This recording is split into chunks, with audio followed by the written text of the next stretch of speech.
What's up, Gamecock Nation? Tashawn Wanamaker here checking in, and you're about to hear the show presented by Express Suns Rooms of Columbia. Spurs up.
It's time for Inside the Gamecocks, the show with Phil Mullinax and J.C. Sherwood. So, how many of you would say you speak English fairly well, but with some difficulty?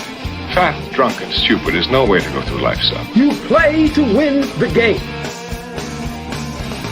Now, let's take it away, J.C. and Phil.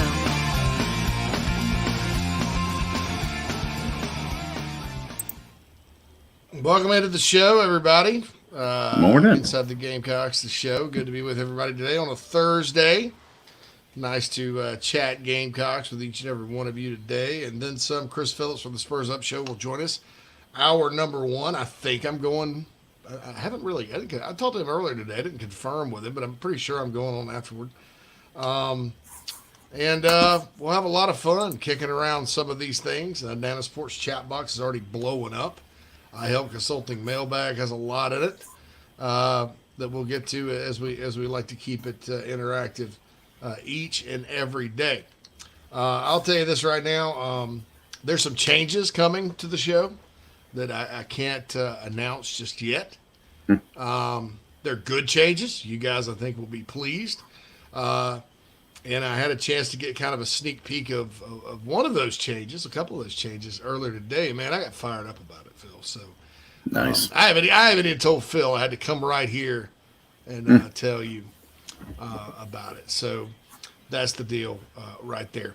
I don't have anything to add on Trajan Jeffcoat other than what I told you yesterday. I kind of expected some sort of resolution to the situation yesterday because of some deadlines. My understanding is he's willing to be somewhat flexible as far as getting in and waiting. And that's yet another reason why I'll be very disappointed if he doesn't get in. I'll just say that. And, if I were in charge, whoever made that final call would be fired tomorrow. Of course, if I were in charge, I'd just overrule them. But that's just the thing there. NIL, pleased to announce for Sean Lee, South Carolina offensive lineman, has signed an NIL deal with Carolina Rise. I think now we're up to like 3 or 4 offensive linemen. So we get the whole big uglies, Phil. How about that? That's right. Yeah. Has to be some kind of commercial, like, because I'll just go ahead and tell you, Ja'Kai Moore will be announced this afternoon. So maybe there's something they can do, like a commercial or something with all 4 of them. Yeah, got to pull them all together. Yeah, that's right. Yeah, That's right. So anybody got like a tractor supply company they want to, big ugly offensive linemen are great at promoting things like that. Through and some really you got to throw some at Gargiulo, get the whole, get all 5. That'd be great. I don't know, man. He's a made man. That's right. I don't know. So you want to do some business? Nah. Actually, I'll say this about Gargiulo. I did speak with this. I think I may have mentioned this yesterday. I did speak with a source that just raved about the kid, and I think I did mention it on the show that he's listed at 270. That's old. We need to update that on the 24/7 site. He's 305. They feel really good about what they got with him, and so that's good. I feel pretty good about the rest of those guys, Phil. Wanamaker's played a lot of ball. Jakai, I thought Jakai kind of found a home on the interior later in the year. He's played a lot of ball. Rashawn Lee's played a lot of ball here. Case and Henry, who redshirted last year, they feel like he's going to be a stud. And then you got the kid that came in from Western Illinois plus Gargiulo. So offensive line, I don't know. I don't want to hype them. I think Well, they'll you be could less. say even with the newer faces, they came in early. They're going to have at least all spring to try to gel and get together. So it's good. It's not. I don't think we're going to take a step backwards. No, and I think that was kind of one of the concerns because you lose a Wanham and a Gwynn and a Douglas. Those guys have played a lot of ball, but heck, you never know. They could be better than next year. That offensive line's such a crapshoot. Who knows? Speaking of offensive linemen, Cam Pringle set to announce. Anybody nervous? Anybody nervous about this? I've detected some nerves. Got up today, bigspur.com. There was 100 and our guys on the bigspur.com. We have a couple of posters. They're really, really good. Sometimes people think I get mad about this. I don't, because the message board's supposed to be like this community where everybody shares a lot of different things. But we have a couple of guys that they pull everything they can off social media when it comes to recruits and post it. And there were some nerves on Gamecock Twitter about Pringle, right? And then a lot of assumption, We talked about Spartanburg restaurants yesterday, Phil, and I know I sent you that Wrigley picture behind you. Yes, yeah. For some reason, my blind butt keeps like glancing at it and it looks like the Beacon from here.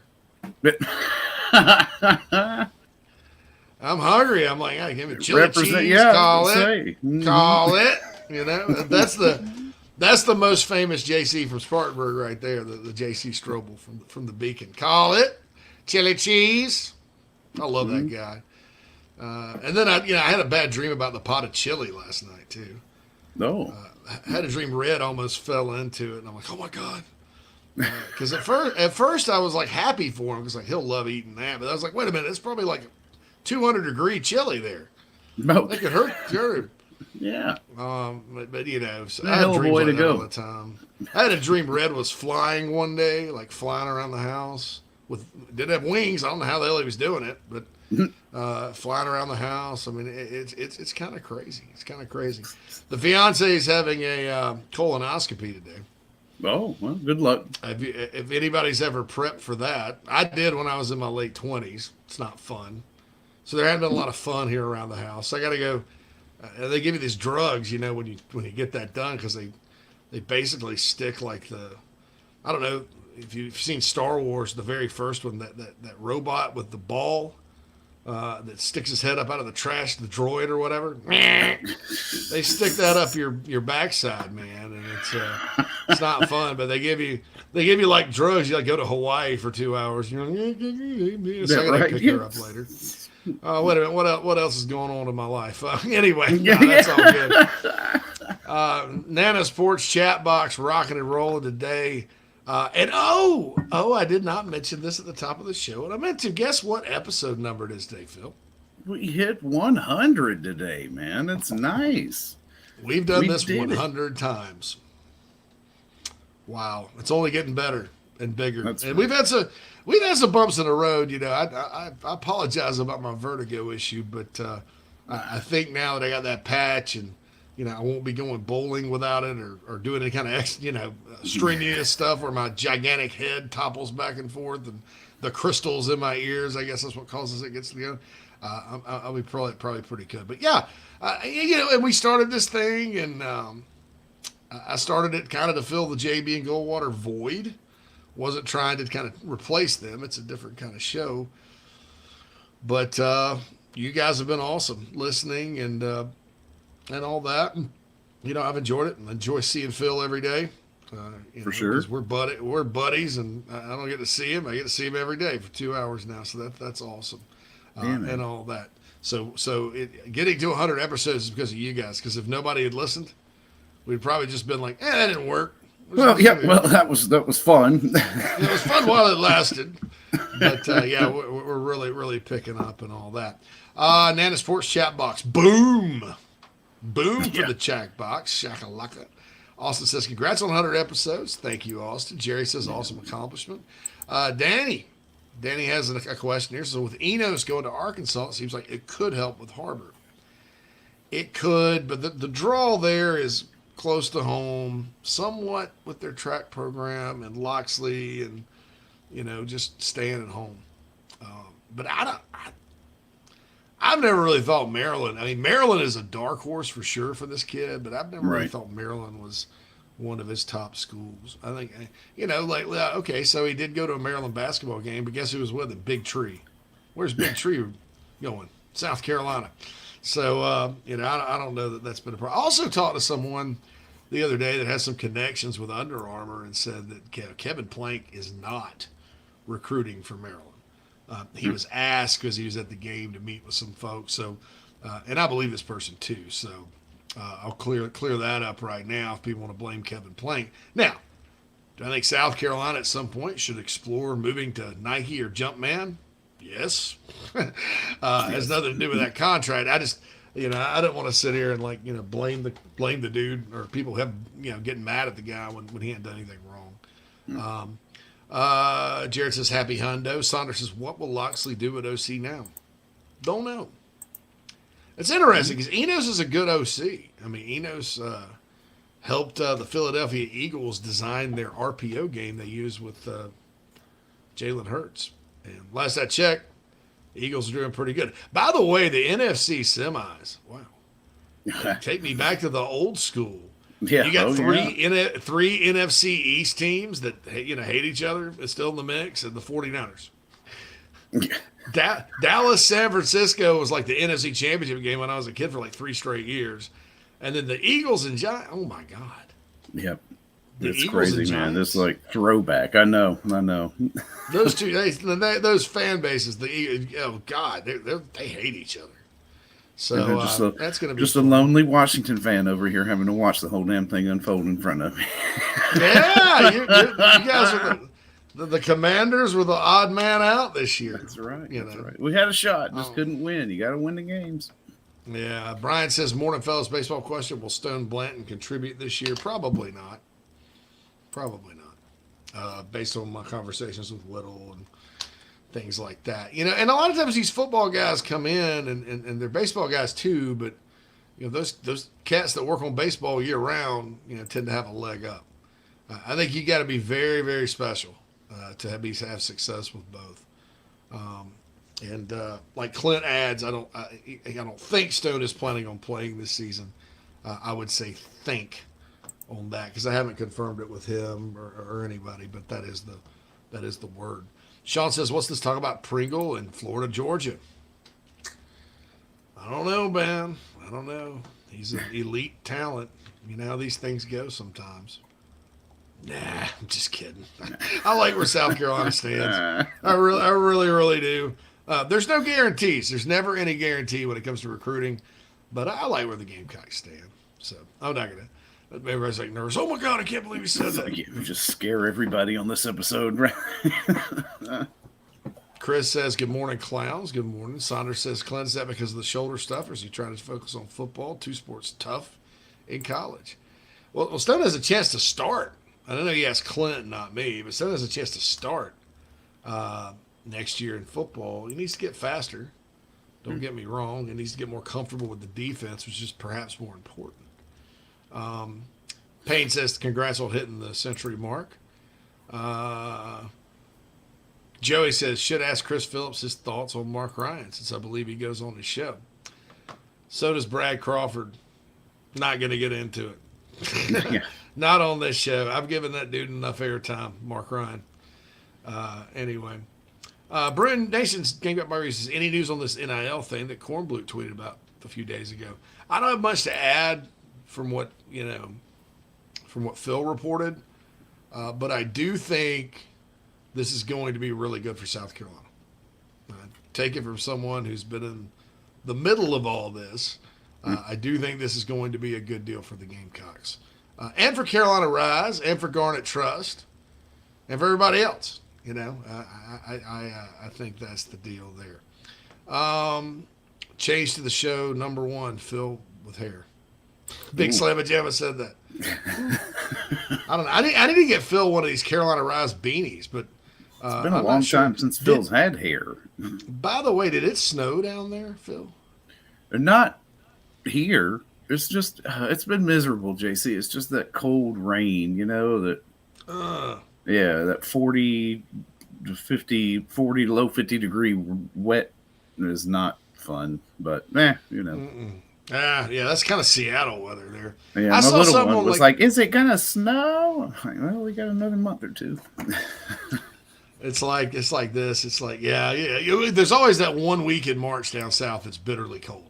Yeah. It might snow, 6, 7 inches. I think I picked up on that more in Nashville when I was there, because it was like every year in Nashville you'd have that 1 week in March, and then it'd just get warm and it was pleasant. Now Nashville stays about during the spring months probably about 5 to 10 degrees cooler than the upstate and the rest of South Carolina.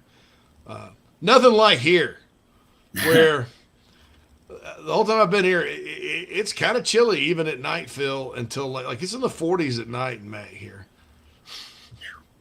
I bought myself a new coat yesterday, North Face. First time I've gone with the big bad brand, because one of the kids got a North Face jacket. I was like, that's fancy.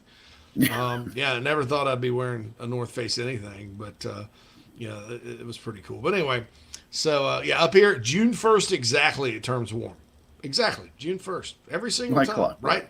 Even Memorial Day's not, it's hit or miss, And then I don't know when it gets cold, and that's a good thing. One of the good things about here, the falls are very pleasant, very, very pleasant. Anyway, we don't talk about that. Cam Johnson says, good morning, JC and Phil. And I like Cam's takes on players. He says, just got done watching Jerron Willis's highlight tape. We got us a good one. I think so. I think he's big, he's instinctive. I understand, like, some people want to project him as an edge because he's already big, but heck, Brad Johnson was a big edge. Pup Howard's a big kid. So maybe that linebacker spot in this defense is supposed to be kind of a bigger guy. But, I think he's got a lot of potential. Jared says, lots of nerves with UGA. Ooh. I'm scared. Nah. I don't know. Like I said, it's recruiting. You never know. You never know. I'll tell you what, as far as like what's all like the things that bother me about this sometimes, I have a lot more angst and consternation about the Trajan Jeffcoat situation than I do the Cam Pringle situation. And that has nothing to do with like what I think of Pringle as a player, because I think he's elite. But who knows? Chris says if I had to choose between Harbor and Pringle, I'm choosing Pringle. Cornerstone of the left side of the O-line for years. Brian says, do you think we get Nick Harbor? It's up in the air, man. And look, you guys can keep asking every day. Please ask me about it. I'm not going to get sick of answering the question, but it's just one of those things. 8JM2 says, JC's hair is getting outrageous, and so is yours, Phil. That's right. I got to put mine's a bit unruly. Bruno Nason says, people are scared he's going to Florida because he keeps recruiting Florida stuff. He ain't going to that. Yes, show. Look, I'm not. I'm tweeting, whatever.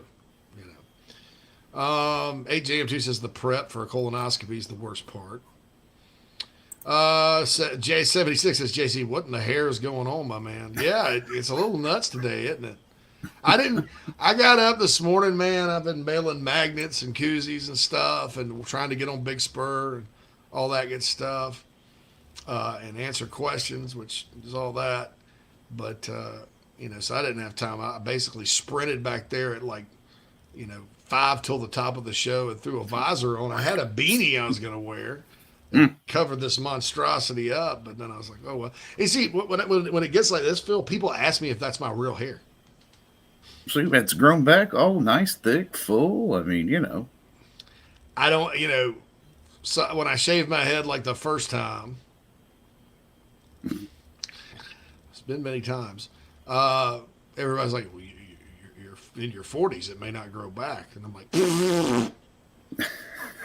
not a chance. My granddaddy died with a full head of hair on his head. He was 79 or something, and it didn't even turn gray until he was 70. How about that? Wow. Chris is with you on the command. Stacy said, JC, you're not willing to be the Clemson guy who said Travian Robertson 100% to Clemson. Yeah, I'm not willing to do that. I've said that for a while. Xavier says North Face makes the best cold weather gear. That's why it costs so much. All that good stuff. All right. So there's a lot of questions here. We do have a Carolina Rise visor, but I can get one with fake hair. And hey, had Carolina kept winning and I had not cut my hair, that product was coming. Like, say Carolina got them to the open date undefeated this past year, that product with the hair was coming. The JC visor. So, all right, we're gonna take a break because we're overdue. We'll be back in a little bit. Don't forget Chris Phillips coming up right here on the show. Golfers and wannabe golfers, former Gamecock golfer Meredith Taylor is now a full-time golf instructor in the Midlands of South Carolina. In-person golf lessons are held at the Country Club of Lexington. Half-hour, hour, on course 9 or 18 holes. And if you're outside of South Carolina, Meredith conducts virtual lessons. Just send in your golf swing for analysis. Gift cards are available for in-person 1-hour lessons. Connect on Twitter at Mayor Taylor and find her online at McKellarEnterprises.org. Her email is on the website. Schedule your next lesson today with Meredith Taylor, former Gamecock golfer. Gamecock Nation, do you need a place to stay for the big game? Many hotel booking engines keep all the commissions, but at Fan Plans, you support inside the Gamecocks, still earn your hotel loyalty points, and you receive an email with direct confirmation from the hotel. Whether you are visiting Columbia to cheer on Carolina or hitting the road to follow the team, get in the stands with Fan Plans. This is Coach O. Now back to the show. Go Tigers. In the soul.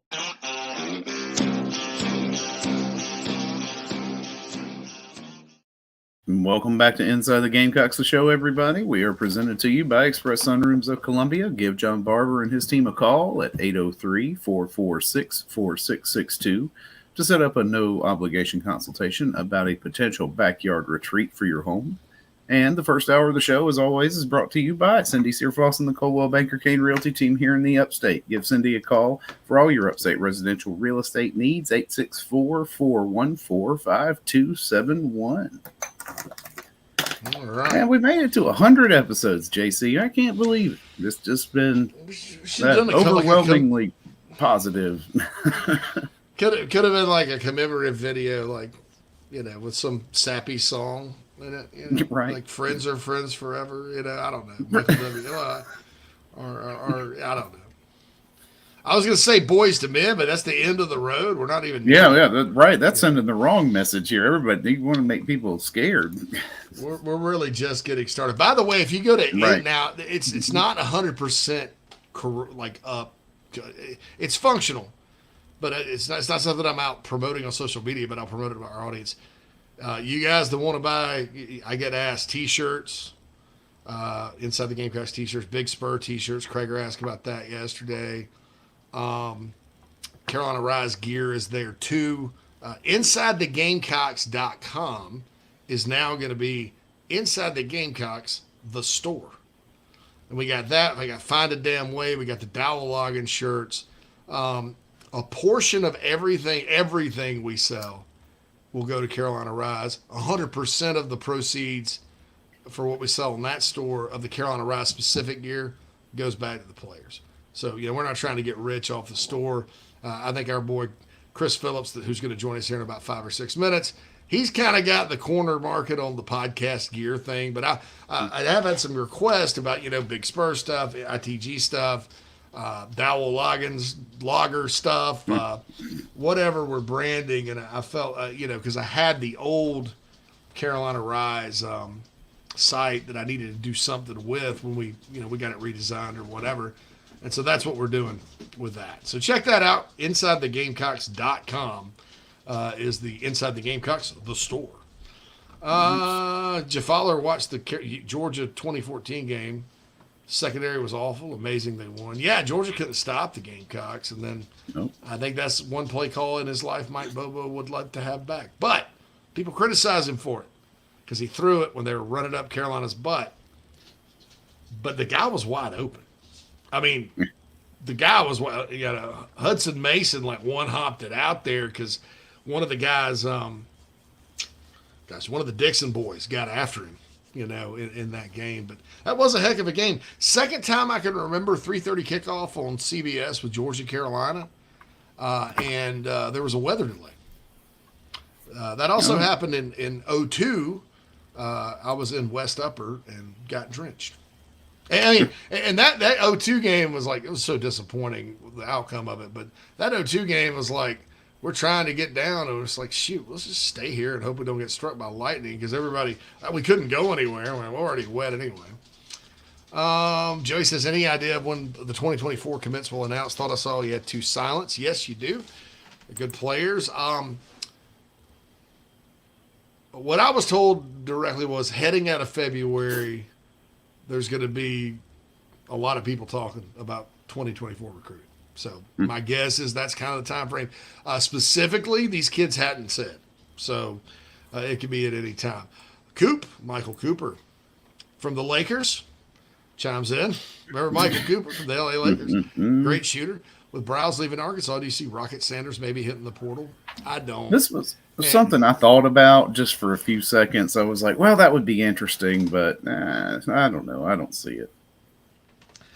I just don't. And that was just kind of it was kind of a part 2 of a 2-part strong rumor that people the folks that talked about it on their podcast or wherever, I see why they did, because it was coming from people who should know better. But, it's not always right. These days, you got to be careful. Me, myself included, of who you listen to. So I think getting Jimmy Smith would have been tough enough because he's a Pittman loyalist. And then Rocket Sanders is going to have to fly over, probably combined about $50 million with the NIL money and choose to come to Carolina to do it. So now if he did, I'd be happy. Everybody should be happy. He's a hell of a player. No doubt. But Dan Enos is going to be a really good offensive coordinator for them anyway. He's probably just as good as Kendall Browse, just to be honest. If you're talking to me about what I like offensively, I definitely have Kendall Browse over Enos. But the folks that kind of like what Enos does, they're really high on him. Really high. He just went to Miami like a fool. Don't go to. If you're a coach, you're gonna go to Miami. I wouldn't go to Miami if you had to pay me a bunch of money. Strickland says Carolina Rise Visor. Here we go. Sean said who owns 24/7 and how did it start? Phil, remind me to get back to that. That's a longer kind of story. All right. 24/7 is a subsidiary of CBS Sports right now. So there we go. 76 is big, strong boy here, JC. Can you get these T-shirts that are lengthier? I think they are. I don't know. They cover up my gut, man. Big Wash says hello. All right, we got to get a break. Chris Phillips on the other side on High Energy Thursday, right here on Inside the Gamecocks, the show. Hey, man, are you sick and tired of your business computer guy? Yes, he takes forever to call me back and doesn't always respond to the requests. Yeah, same here. I'm paying him good money. I constantly have issues, and I'm worried he's not backing up my network and securing it properly. You know what, Phil? Let's ask Stone Blanton. Hey, JC and Phil, if you want a solution to your IT problems, give Heritage Digital a call. Our boy Matt Odom has a low-cost, one-price solution that will get you running right. Call 843-699-1001 or heritagedigital.com and ask for Matt. He will hook you up today and tell them Stone sent you.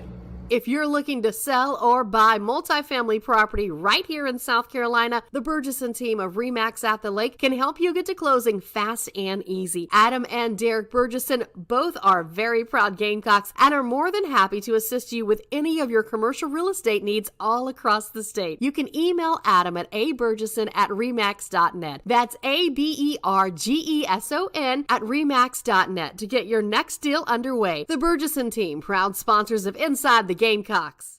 Family vacations, a new car, a new boat, all cost money, but you don't necessarily have to make more to afford any of that if you can save cash that's flying out the window now. iHelp Consulting can help you finally get the kids to Disney World, upgrade the minivan, or drop that new boat in the water next summer. Let Daniel and iHelp Consulting consult with you. No fees, just savings. You pay them a percentage of those savings. Save on essential services, credit card fees, you name it, let them find it. These folks are incredible. iHelpConsulting.com. How can I help you? This is freshman All-American Nikki Memorial of the Carolina Gamecocks, and you're listening to The Show with JC and Phil.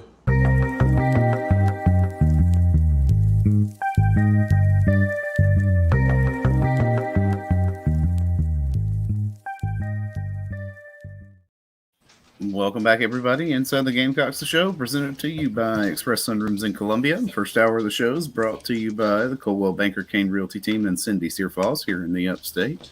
Give Cindy a call for your upstate residential real estate needs, buy or sell, 864-414-5271. And we are joined now by Chris Phillips of the Spurs Up Show on the McKellar Enterprises guest line. Welcome in, Chris. Good to see you this week, man. How you doing? Phil, JC, it's always a pleasure. Appreciate you guys having me on, and looking forward to our conversation today. Yeah, man, for sure. Well, Chris, what do you make of this basketball team that we've got this year, Chris? We have a basketball team? No, I'm just kidding. We'll just get it out of the way right quick and then move on to other stuff. I will say this. I thought Lamont's comments after the loss Tuesday night were very telling, and we published the quote, as we do from time to time, some interesting things coaches or others have to say. I thought what he said, though, after the game, basically talking about between Hayden, Gigi, and Michi, if they struggle, we struggle, right? And we've sort of said that all year, and I know that might kind of sound like no duh, but we knew lack of depth was going to be an issue with this team, and it's just a personnel problem, right? I don't know that you can even say at this point, I see some on social media, it's a Lamont Paris problem. I just don't think they have the bodies, right? And especially down low. So, what you saw at Kentucky, that was the recipe if South Carolina is going to pull a big upset. Michi Johnson has to play out of his mind. Gigi Jackson has to play like the freshman All-American we all know he can be. Hayden Brown's got to be, above average in support. Chico Carter's got to be above average in support. Like, if everybody's not clicking, they don't even have a chance. So, I think this is the impact of ripping the Band-Aid off of the Frank Martin era. And while it was necessary, it is painful in the short term. So it's unfortunate because men's basketball is already one of those things, guys, where, let's face it, right? South Carolina is not exactly a men's basketball school. Like, I don't think that's something that, just to give you guys an example, we do the countdowns for all of the major sports or whatever, and I hadn't done it for basketball before, right? We started 100 days for football, but I started the countdown 31 days out until basketball season, and of course that crosses over during football. And I was doing the countdown, and I literally had people replying to the post like, "Why are you posting this? It's football season." And I'm just like, do we even care? Do we even care? So I don't know. I'm not trying to say I think Gamecock fans love their basketball, but unfortunately, like, if we don't have a product on the floor, it's just really hard for people to get invested. And, I said it yesterday that unfortunately basketball, most seasons, it feels like is that thing between the end of football season and opening day that we kind of just do to kill the time. And I hate that.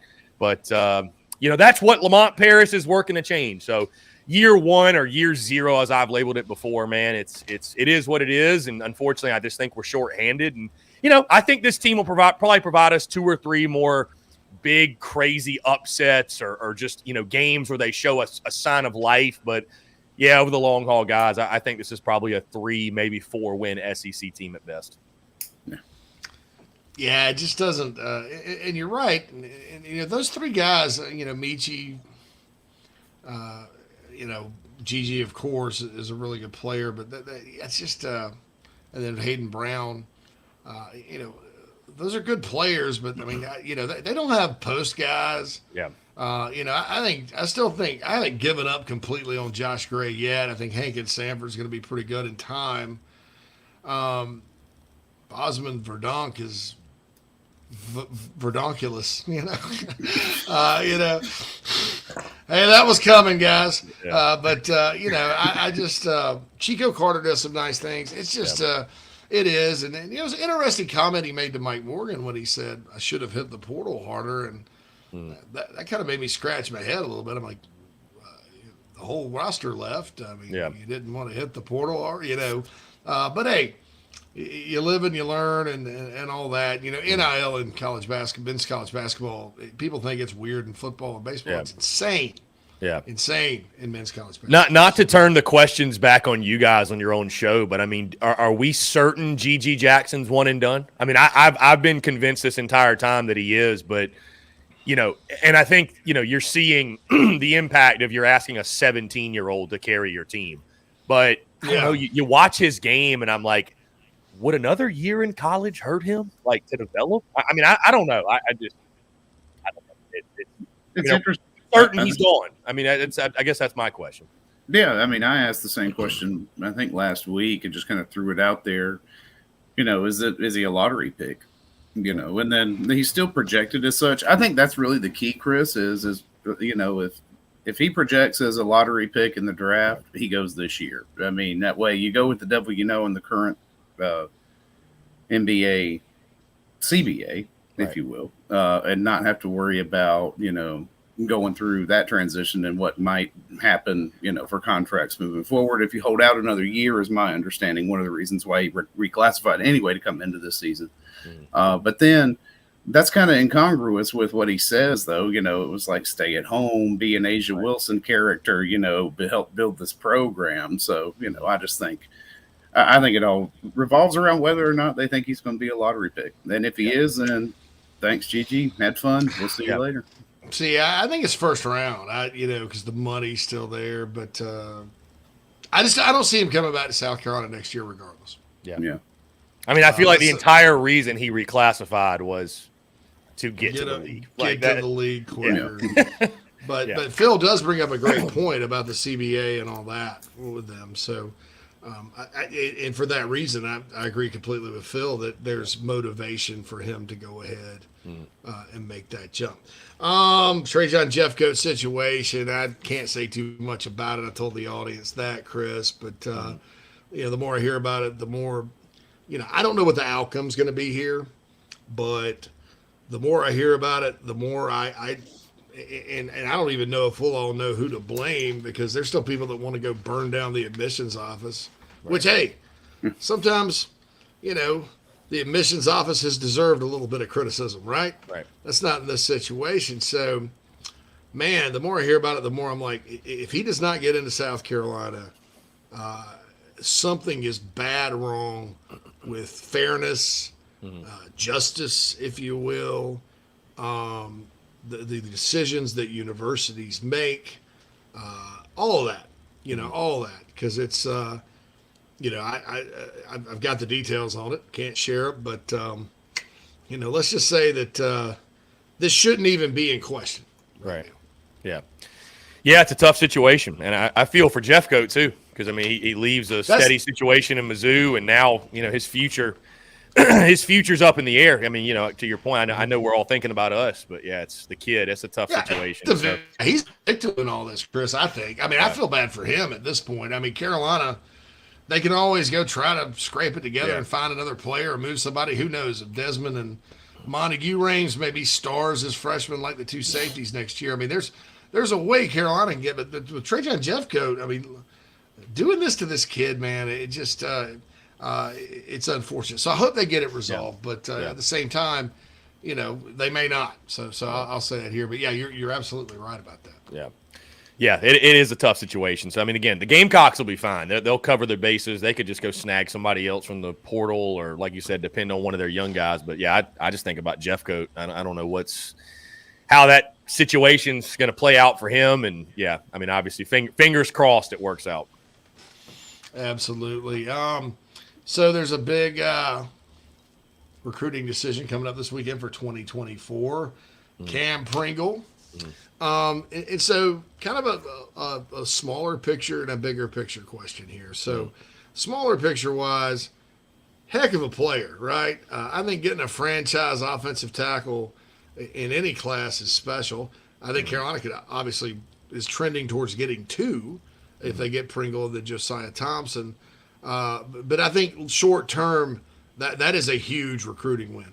I think for the Gamecocks, considering most Woodland kids over the years have gone to Clemson.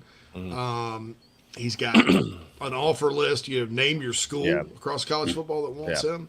And that's not always a position that we have a plethora of in our state. So short term, your thoughts on him? I mean, I think the Gamecocks have got a great shot at landing, but I agree with you, right? Keeping your in-state guys home. I mean, you look back over the history of South Carolina, and especially 10-13, when you were winning your most games, you were able to keep guys like Pringle at USC, right? You're able to keep those guys home. So, I mean, again, you look at his offer list, and it's everybody you can think of. And I think that Shane here, I love the fact that, again, we talked about in the 2023 signing class, he's made it a point. He understands you win in the trenches, right? And I thought that the thing that stood out to me, I watched the national championship game, but before the game, Nick Saban made the point. He was on that panel, and he talked about the line of scrimmage, that Georgia's going to be able to bully them up front. And sure enough, that's exactly what happened. So it's not the flashiest thing or the sexiest thing, but it's one of the most important things, if not the most important thing. If you don't have those guys up front, the rest of it sort of falls apart. So, I mean, Pringle, again, highly sought after guy. There's a reason why 6'7", 330. Everybody wants him. And again, like you mentioned, JC, would be a huge recruiting win for Carolina and one they need to get, I think. So, I think they've got a good shot from everything we've heard.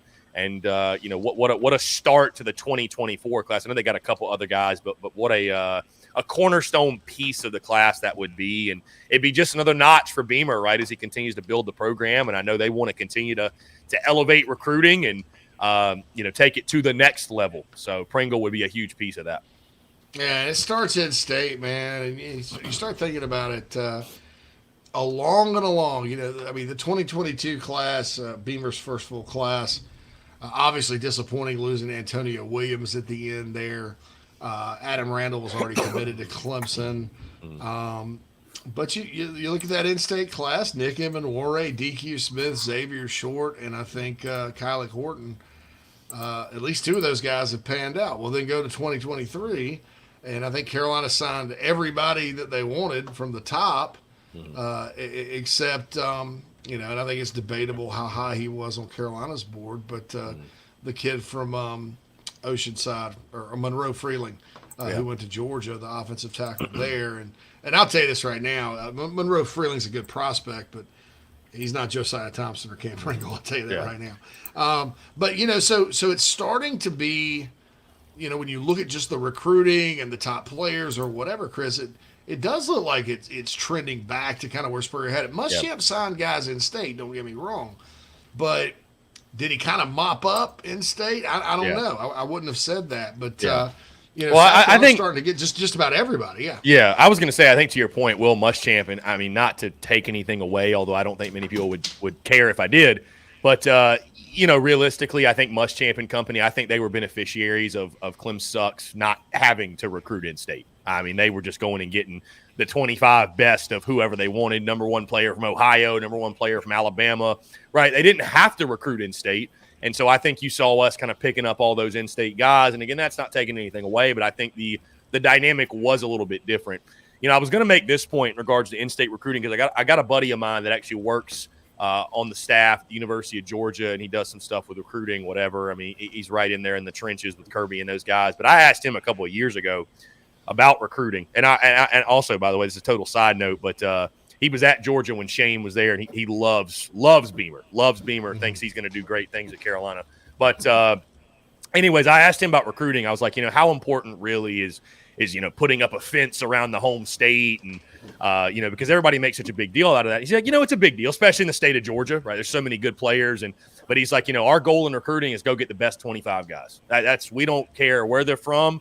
We want to keep our guys home, no doubt. And so I would say that too. Like, I love the fact that we don't just stick to the state of South Carolina. I don't think you can build an elite class only recruiting players from the state of South Carolina, but you need to keep these guys home, man. Like the guys that are in state, we all know that South Carolina, it produces great talent, but maybe it doesn't produce talent to rate it to, say, a Georgia or a Florida or a California or a Texas, whatever. But when you have these big-time elite guys, again, you need to keep them home, right? Because it burns, it cuts deeper, right? When guys like this, back in the day, they used to go to Tennessee, they used to go to Auburn, they used to go to Georgia, and some still do.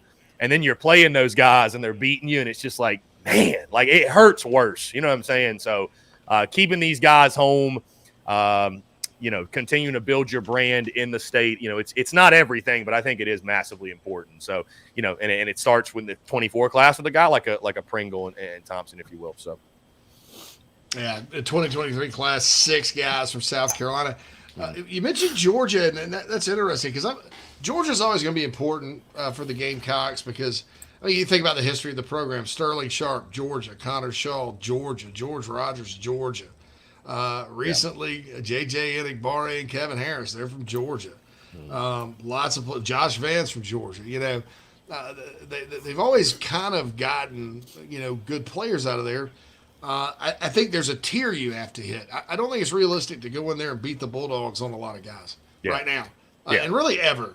But you got to beat Auburn, you got to beat Florida State, you got to beat Florida, you got to beat Tennessee on a lot of those Georgia kids. And I kind of look at the Georgia class this year for this 2023, and my goodness, you look up and Kilgore's a 4-star, Braswell's a 4-star, Swain is a rocketed up. The on three released their final ranking. I think he's 51st in the country. Trevon Ball is a Under Armour All-American. Georgia wasn't really involved with a lot of these kids, the University of, but they're good players, Chris. I mean, these guys are decorated in their own right. So I like the Georgia strategy that they're implementing, as well as going up to D.C. and all that. And I think if you start looking at that, combined with the in-state, the Georgia kids, the going down to Florida and picking off guys, especially with the Pup Howard and Kelton Henderson and guys like that. And then you go up to the DMV and you're signing the best of the best from up there, or getting your share of it. I think that is enough for South Carolina. What do you think? Yeah, no, I would agree with you for sure. And I think there's enough good players. There's enough elite players in the state of Georgia to go around. That's the good news. But no, I mean, listen, when you speak on recruiting, the bottom line is this, and I actually jumped on with Mark Rogers of the Voice of College Football right before this show, and he just asked me about kind of the feelings on Shane Beamer after year 2, and when you think about recruiting and all of the above. I mean, how could you not be thrilled? How could you not be ecstatic, right? I mean, coming off a season in which you win games, back-to-back top 10 wins, first time that's ever happened in school history. You beat 2 teams in the top 10 in the same season, first time since 2013. And then you look at recruiting and you look at blue chip ratio, and that's the thing everybody wants to pound into your head. And Shane Beamer's doing that, at a better clip than I think even Steve Spurrier ever did. So, I mean, I think all signs are pointing towards where we want to be. I mean, I think Shane Beamer is doing everything you need to do. I mean, again, I love the fact that the footprint is very wide. It's all over. It's vast. I mean, we love recruiting the DMV. I mean, we love it. We love it. We might as well just plant, another USC satellite campus up there in the DMV. I mean, we might as well. But no, it's they've gone all over. And again, they've also maximized and made it very important to recruit in the state. And I think you're going to continue to see recruiting improve. And as South Carolina, I think it's a delicate balance, but you need the mix of, you start to win a little bit more on the field and you start to recruit a little bit better, and then you start to win a little bit more, then you start to recruit even better. And I think it goes hand in hand, right? Because guys like a Nicholas Harbor, I find it hard to believe guys like that, they don't want to play for championships. They don't want to play on teams that are really good, where they can really shine and maximize their talents and help teams do things that are big, right? I think those guys, they don't really just want to go 6-6. So, and most great players probably don't. So, I think a year like you had in year 2, especially the way you finish it out, and even the bowl game, right? You didn't win, but you go toe-to-toe with a brand like Notre Dame, and a game that we all understand who was sitting out and how much of both rosters were not playing. So, no, I mean, I think they're doing all the right things. I mean, I think you have to give Shane Beamer, I think, what was it, Josh Pate last night gave Beamer an A-. I give an A+, whatever. I think they're doing all the right things on field, off field, recruiting. And I mean, man, for the 23 class, if you can land Nick Harbor, I mean, you talk about keeping the positive momentum going of getting Rattler and Wells back and the guys you signed, and you add Nick Harbor. I mean, you thought the hype train was something last summer. Just wait till this one. It's going to be a lot of fun. But no, I love their strategy in recruiting, and certainly, to your point, JC and Phil, I think they're doing enough on the recruiting trail to, if they can develop that talent, which so far they've done a fantastic job of doing so.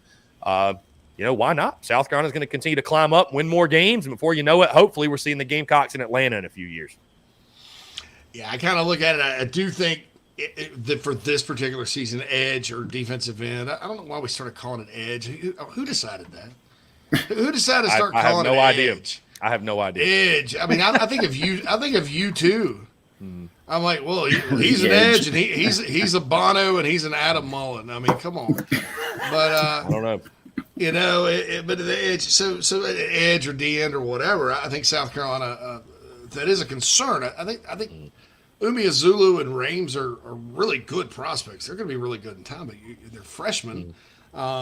Jordan Strong's coming off a knee injury. Terrell Dawkins is coming off an injury. I don't even know who else they got, really. I'd have to go through the roster. I guess Brian Thomas Jr., but he's undersized. So Jeff Coate and one more probably will be a key to that. But, so I think that's a position of concern, and I think you're always going to have those. I also think, this is interesting to me.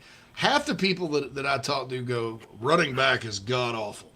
And then half the people I talk to think, nah, they're going to be all right. I think it just kind of depends on what people think about Mario Anderson Jr., the kid from Newberry. But what are your thoughts about running back right now? Obviously, and I don't think he's decided yet. He's committed to Washington, so maybe he decided to stick with it. I haven't checked on him lately. Dylan Johnson from Mississippi State would be a heck of a pickup. Yeah. But, taking Johnson out of it, what would be your thoughts about running back? I think there's some what-ifs, but I don't think it's a lost cause. Yeah, I mean, I think based off of who you got right now, I think it's certainly a question mark. I think to insinuate otherwise would be a little bit ignorant, probably, right? I mean, you got Juju McDowell coming back. Let's not forget. I think we all understand his skill set, and he's probably not your 20 to 25 carry per game kind of guy, but certainly he's electric when he gets the ball in his hands. But, I mean, outside of that, somebody's got to step up. What is Lavoisier Carroll? I mean, that's my big question. What is he, right? Once thought of as this, or he once was this highly touted prospect. He goes to Georgia, changes positions, comes back to Carolina. Obviously didn't play. Most were excited to see him in the bowl game, but unfortunately the injury kept him out. Does Dontavius Braswell, can he step up as a true freshman? You mentioned Mario Anderson Jr. Go Wolves, right? The Newberry product. What's for any player that makes the jump or makes the transition from different leagues? It's can he adjust to the SEC speed of the game, physicality, all that different stuff? How quickly? How long does that take him? And then guys, outside of that, again, it's kind of a mystery. You got Twitty, you've got Turbo Turbo Miller. Yeah, I mean, you got some other guys, Nathan Harris, Wainick, right? But you start going deep in the depth chart of guys realistically who are impact guys and who are not. But, I think adding one more, maybe two would be a very good idea for them.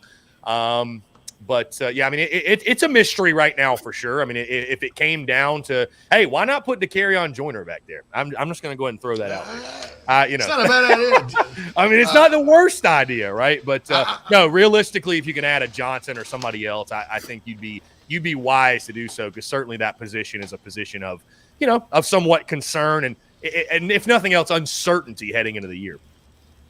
Yeah, John Whittle actually. When was this? Beginning of 2020, he mentioned that, because remember Lloyd got hurt and Lloyd was supposed to be the starter, and then nobody, Harris and Fenwick were kind of question marks. They both had good years, but so Whittle actually mentioned that a couple of times. So, all right, well, that's good. Well, Chris, we'll let you go. Get on to the Daily Crow. It's the Daily Crow, right? Yes. I said Indeed. that right. Okay, because I know you got like different things. The Daily Crow. Yeah. And I guess I'm coming on with you today, right? Yeah, 115. Yeah, if you can still swing it, my guy. If you can still swing it. Yeah, I can swing it. I remember we texted earlier, and I forgot to ask you about that, but that's good. So that'll be good. And we always appreciate the energy you bring and the info you bring, man. This is episode number 100. Yes, I was going to say, guys, congratulations. I saw that up top, 100 episodes. That's awesome. And also, I'll leave you with this. Since you were just talking about the edge guys and the defense, we've been talking about the OC and the offense, and obviously Rattler Wells returning, and I agree it's a huge storyline for the year. Big year for Clayton White? I think it's a big year, man. I think the defense needs to take a step, especially the run defense. I'm just saying. I think it's a big year for Clayton White. So there's certain aspects of the defense that certainly do, and because you can't. What if they go through a year where the turnovers just aren't coming their way? I mean, exactly. We saw that in the Muschamp era, and it was not pretty. So nobody's insinuating that's going to happen, but I just think it's a big year for Clayton White and Jimmy Lindsey. I'll just say that. That run defense has got to start to show some signs of life, right? It's Anyways, we'll see, but. Yeah, well, that's awesome, man. And I agree with you too. By the way, that's been a thought I've been carrying all season, but that's a thought I've had too. All right, bud. We'll talk to you soon, Chris. Thanks so much. All right, JC, Phil, appreciate it again. Congratulations on 100 episodes, guys. Y'all deserve all the success. So we'll talk soon. Thanks, bud. Thanks, man. Mm-hmm. Chris Phillips of the Spurs Up Show, bringing it large like he always does. Yes, sir. It was 24/7, and how did it start? So this is a good way to end the first hour. I'll tell the story. 24/7 Sports. So I got into this business in 2004. I went to Rivals.com.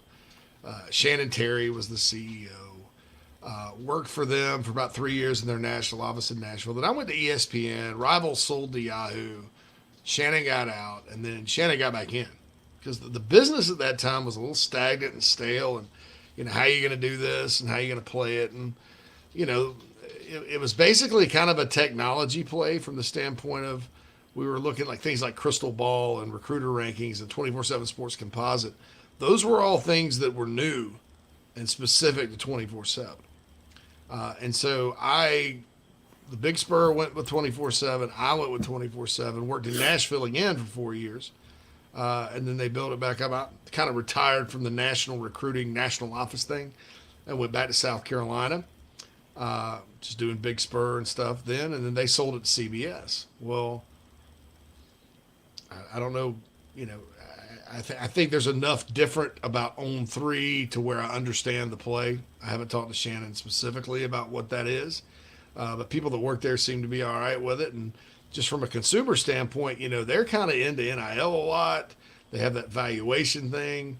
So that's Shannon's basically his third or fourth, technically third major, in this space, company in this space.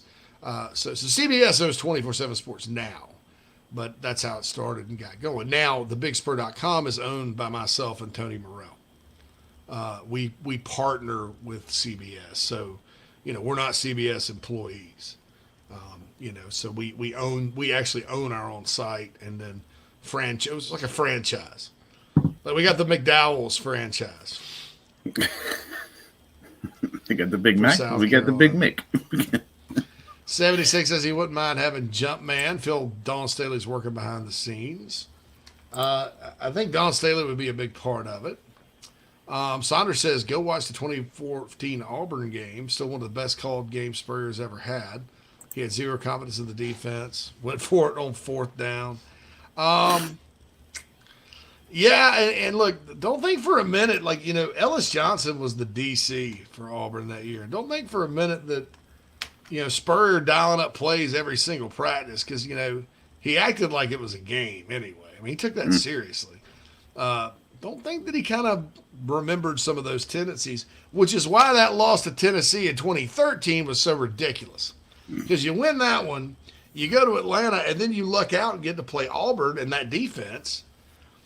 Man, Carolina would have won, and then after Urban Meyer lost to Michigan State, the Gamecocks were playing in the Rose Bowl against FSU for all the marbles.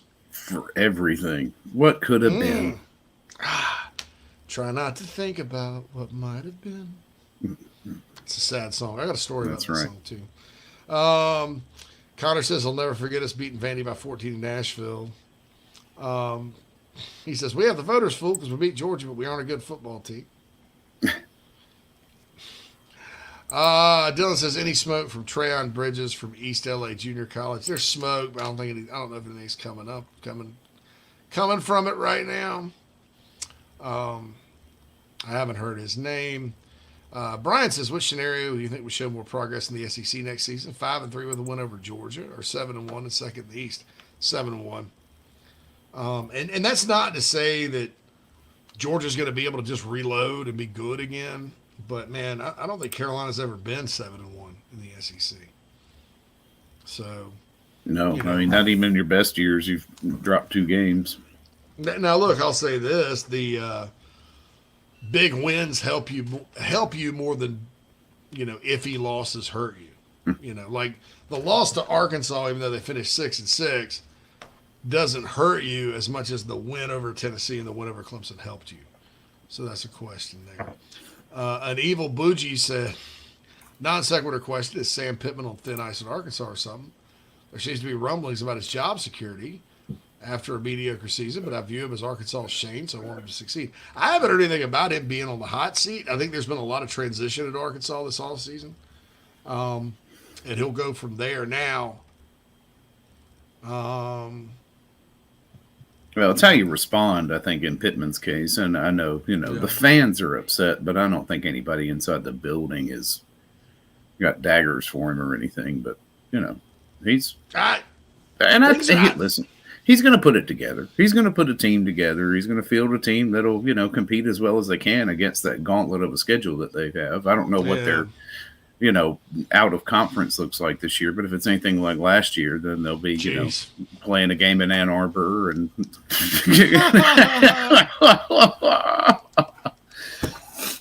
I think it gets a little bit easier, but and see that's unfortunate what they did with that schedule this year too, because they're kind of like Georgia in that they always that neutral site game against A&M happens every single year. I don't agree with that either. I think that's stupid. I mean, I know why. Freaking Jerry Jones. Yeah, it's like, but listen, conference game should be home and home. I think Florida, Georgia should even be home and home at this point. I think we've seen enough of Jacksonville. I don't know. I bet the LA Chargers have seen enough of Jacksonville. Well, that's true too. Yeah. So the schedule's not nearly as daunting. Western Carolina, Phil, that's the opener. Yeah, they should win that one. Kent State.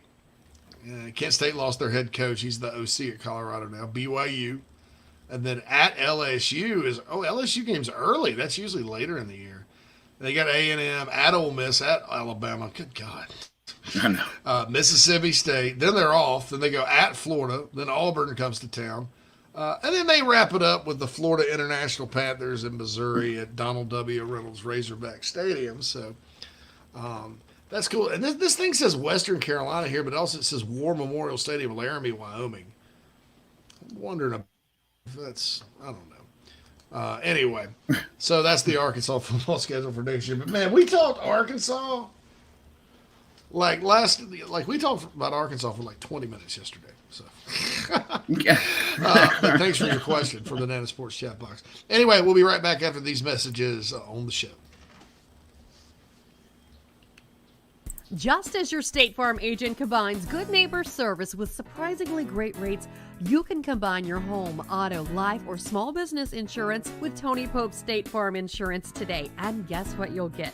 That's right, even more good neighbor service with surprisingly great rates. In fact, Tony Pope State Farm is your go-to agent anywhere in South Carolina, North Carolina, or Georgia for the service you deserve at the price you want. So try combining your home, life, auto, and or small business insurance today. Tony Pope State Farm has been in business for more than 30 years and can handle anything you need in the tri-state area. Once again, Tony Pope State Farm will help you mix and match perfectly. Call 843-851-2222 or visit TonyPope.com today. Like a good neighbor, State Farm is there. Whoop, easy. He's got a tiger by the tail, he has. You better hang on too. People have spoken. Nana's Porch was voted the third best food truck or trailer by the Charlotte newspaper Public Poll. Also, their pimento cheese took third in a contest exclusively for products made in the state of North Carolina. I will let Noah Hall tell you about the rest. Nana's Porch, Southern cuisine with an uptown twist. If you're in the upstate of South Carolina and are in need of residential real estate services, Cindy Bass, Searfoss of Caldwell Banker Kane is for you. Ask her about the Village at Creekside all of her listings in my hometown of Spartanburg, South Carolina, right there on Daniel Morgan Avenue, married to a lifelong Gamecock fan. And many of our listeners have already bought homes from her and been 100% satisfied with the detail and care she uses. Cindy Searfoss, 864-414-5271, Caldwell Banker Kane in the upstate for your real estate needs. This is Braylon Wimmer, South Carolina Gamecock Baseball, and you are listening to Inside the Gamecocks, the show with JC and Phil. Go Cox!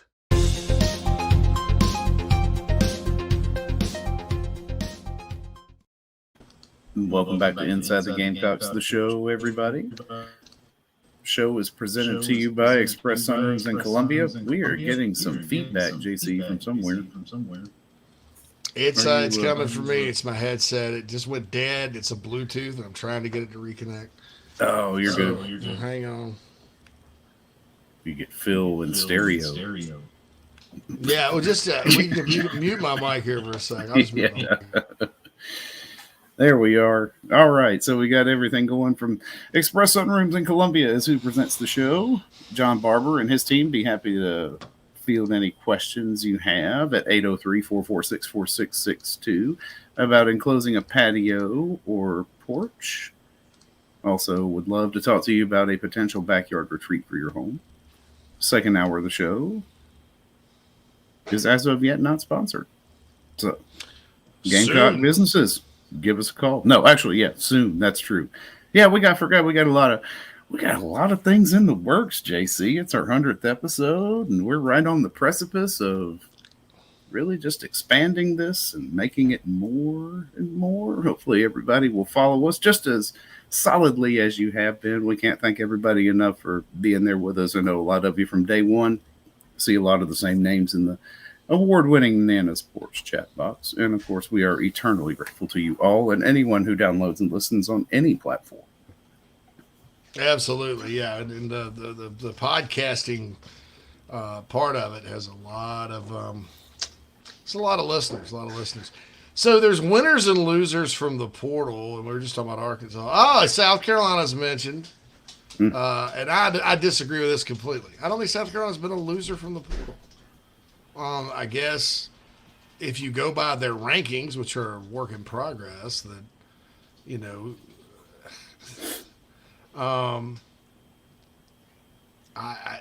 Bell, Birch, Lloyd, Edmond, that's significant. But I don't like these articles, the winners and losers. And Arkansas is mentioned too, but I had a feeling they do that just because of hype. But, you know, I don't know. You know, Phil, I think, you know, Birch and Lloyd to me, and to a lesser extent Edmond, because I think he was really coming on. Bell, I don't know. It just didn't seem like a good fit to begin with. I mean, Marshawn would still be, you know, a guy that you'd point to as being the starting running back coming back. Birch obviously would be starting at edge. If you don't get Jeffcoat, that's the thing that kind of hurts. But I don't know that South Carolina was a loser in the portal outside of, like, losing names. Maybe I'm wrong. What do you think? You know, I would say the same. I mean, if you're looking at names, obviously we lost some big names from a production standpoint, you know, but there again, when you really dig into it and the actual on-field production for the entire year, I think we more than, you know, made up for and could probably replace. You got to love how Austin Stogner's not even mentioned in that, and he was one of the biggest names to move in, you know, and transfer in. I think, you know, in a microcosm, really, it was like everybody talks about how Jaheim Bell's usage was and all of this and that, but the fact that Austin Stogner was not just this elite-looking tight end that everyone kind of figured he would be in that system that we were running last year really just speaks volumes to how off the rails offense was for most of the season. This is a false narrative, though. Other teams have gone poaching. That may be weird doing this thing, but when you look at the top 50 of the rankings, so what you're doing is you're propagating a false narrative about poaching, right? That you know, and talking about NIL and all this other stuff, and then you're acting like the transfer rankings are like the end all be all. So I don't agree with this at all, but this is the same person, and the same writer that, and I'm not going to mention his name, that left Nick Emenwari off the true freshman All-American team. So we'll just go from there. Take it with a grain of salt. But I'll be honest, Phil, I don't really like doing winners and losers like with sign. To me, it has about as much validity as like NFL draft grades. Yeah, because you just don't know. It has to pan out. You have to see it play out. Yeah, coaching hire grades are ridiculous. I mean, so I don't know. I think the Gamecocks are going to be fine. Well, we got to talk about something for 6 months. Exactly. Michael said, anyone heard anything about Logan's offense yet? I saw an article about Rattler's first impressions, but I didn't want to pay for it. Well, yes, okay. You got to pay for things, man, if you want them. But no, I think you're going to see a lot of similarities to the last 3 games of the season. And I say that with caution because, that sounds like the most homerific take in the world. Oh, it's going to be just like when the offense was good or not when it was bad. And that's not realistic because that's not going to happen. You're not going to go up and down the field every game. Operationally, though, and I'll include the Notre Dame game because Carolina did have a bad half of offense against ND. And so I'll include the last 3, but just kind of the way they got lined up, they called the plays and they went. Now against Notre Dame, they couldn't run the ball. They got a little pass heavy, but honestly, they couldn't run it against Clemson either. And against Tennessee, they sort of scratched it out a little bit. So they were really more of a pass happy team toward the end. So I think operational is going to be like that, but they're going to want to be able to run the football a little better next year, and we'll see how they do it with that. But that's it's not going to be as complicated and complex and ridiculous as Satterfield's offense was. And I don't think anybody that had brought in here would have tried to do that. No. So that's a good thing. Can he call the play in the game? We hadn't called it in college, so we don't know. But we'll see we'll see how it goes. I think you guys will be either happy or severely disappointed, and I'll probably be right there with you if you're disappointed. So we'll see. Bruin Nation says people blaming Paris in half a season with no depth, D2 players, and one kid that's turned 18 that's learning the college game. Don't understand the game. You look at Paris, he knows the issue. Yeah, I think one of the concerns, though, is that they don't play good defense. They don't really, when they play a defensive team that gets in their grill, they don't have an answer. I'm not like, this is Lamont Paris's first year. We'll see how it goes. Are there some things that maybe concern me a little bit? Yeah. But I do agree completely. He doesn't have many players, but we'll see what happens. I think I'm more of like the 90-10. I'm not just going to go on and on about no players, leave them alone, whatever. Because look, this team beat the ACC front runners and won at Kentucky.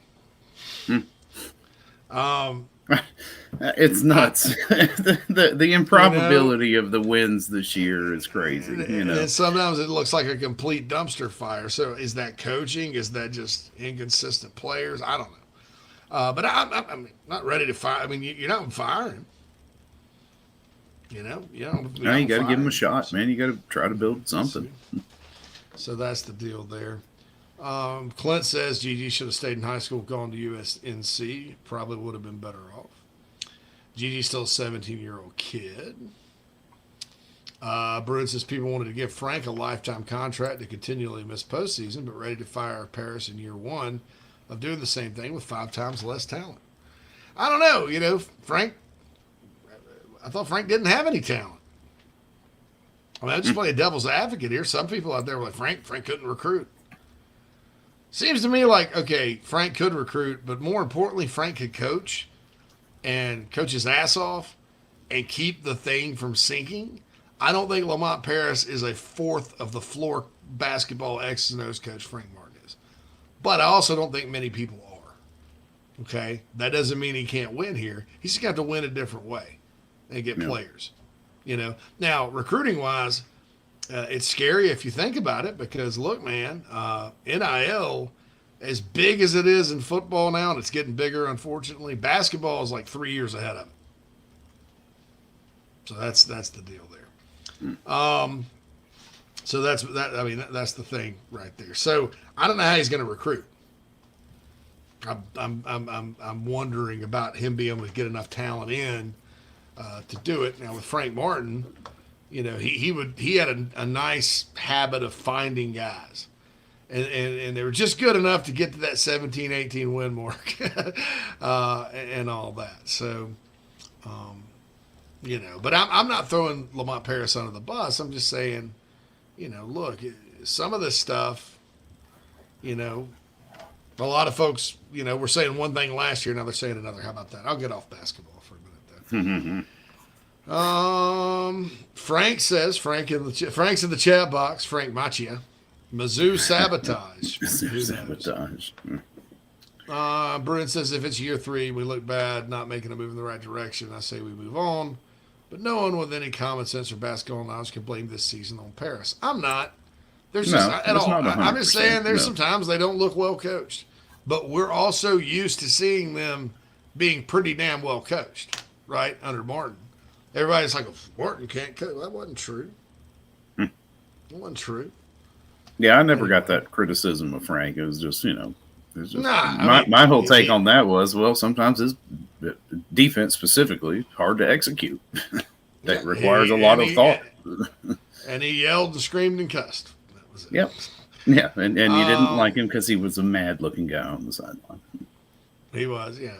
You know, not that's weird. Kreger says, I think Beamer's worst recruiting rankings would be 12 to 15. He has a high floor the way he and his staff recruits. Yeah, the rankings, though, Kreger, it depends on who else everybody else gets, and it kind of goes into it. Queasy says he thought Newberry was the Indians. Nope, they changed that, just like the Washington Redskins changed to the Commanders. Yep, same reasoning. Yeah. Indians got canceled, Queasy, Kreger said. Yep. Frank Machia comes back. Congratulations on the 100. The dozen I watched were great. Lance Player comes in the house. What up, Killers? How we doing? What up, Lance? Brandon asks, is Hank Manos and Wyatt Campbell returning next year? My understanding is both are done. Lance says the Inside the Gamecocks tailgate party going to be lit. If we make it happen, the cold bush lattes will flow. I'm working on it. Charlotte, game 1. And see, we'll know far at night. Like if it's a noon kickoff, I'll probably punt to another game, which gets more tricky. But if it's any time afternoon, it's on. And I'm going to start scouting out some spots. It'll be a Carolina Rise, Gamecocks, the show, Big Spur tailgate, that kind of thing. Kreger says Arkansas lost 26 players in the transfer portal since December. Yeah. Yeah, talk about. I mean, there are much worse losers in the portal than South Carolina this year, for sure. I understand they got names going, you know, and they don't know.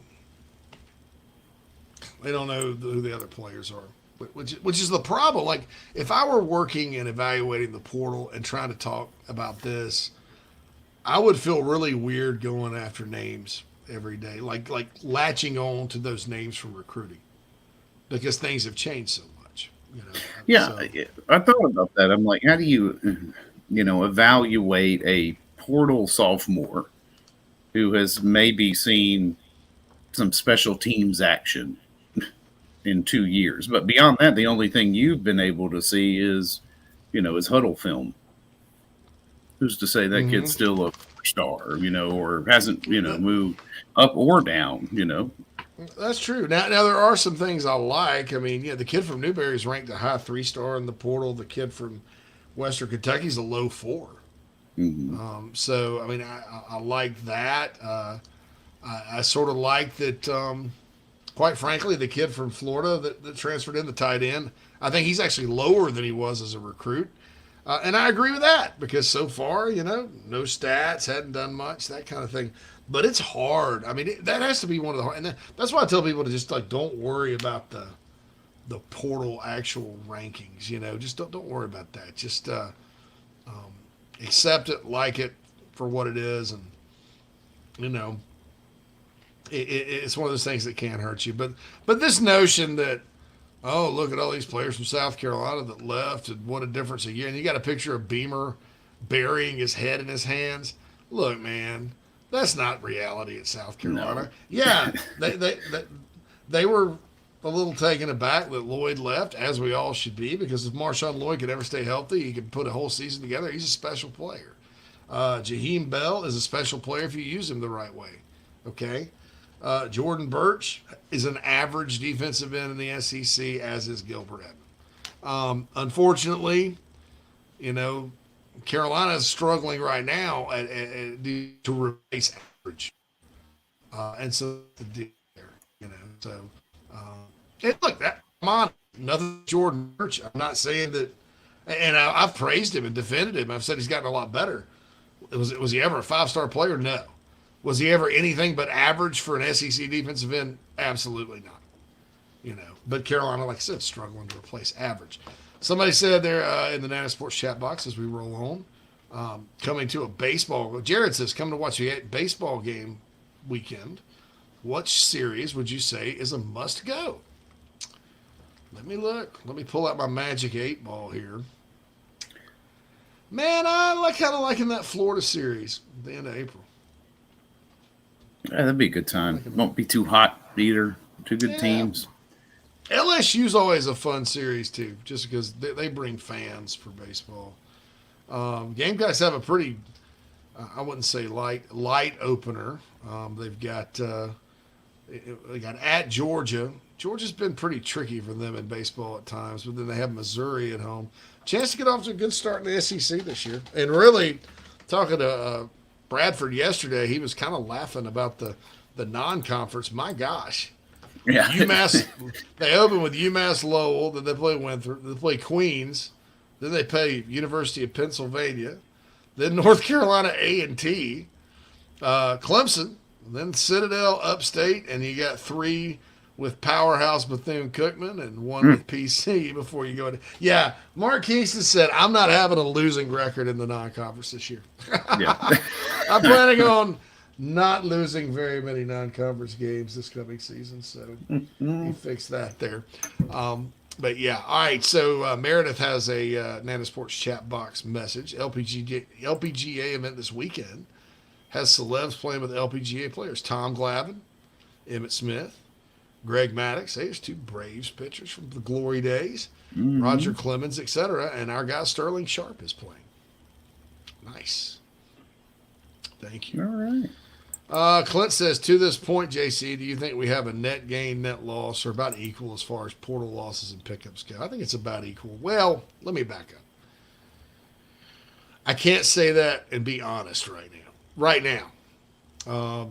Because you lost your 2 starting DNs, and that was already a thin spot. Yeah. And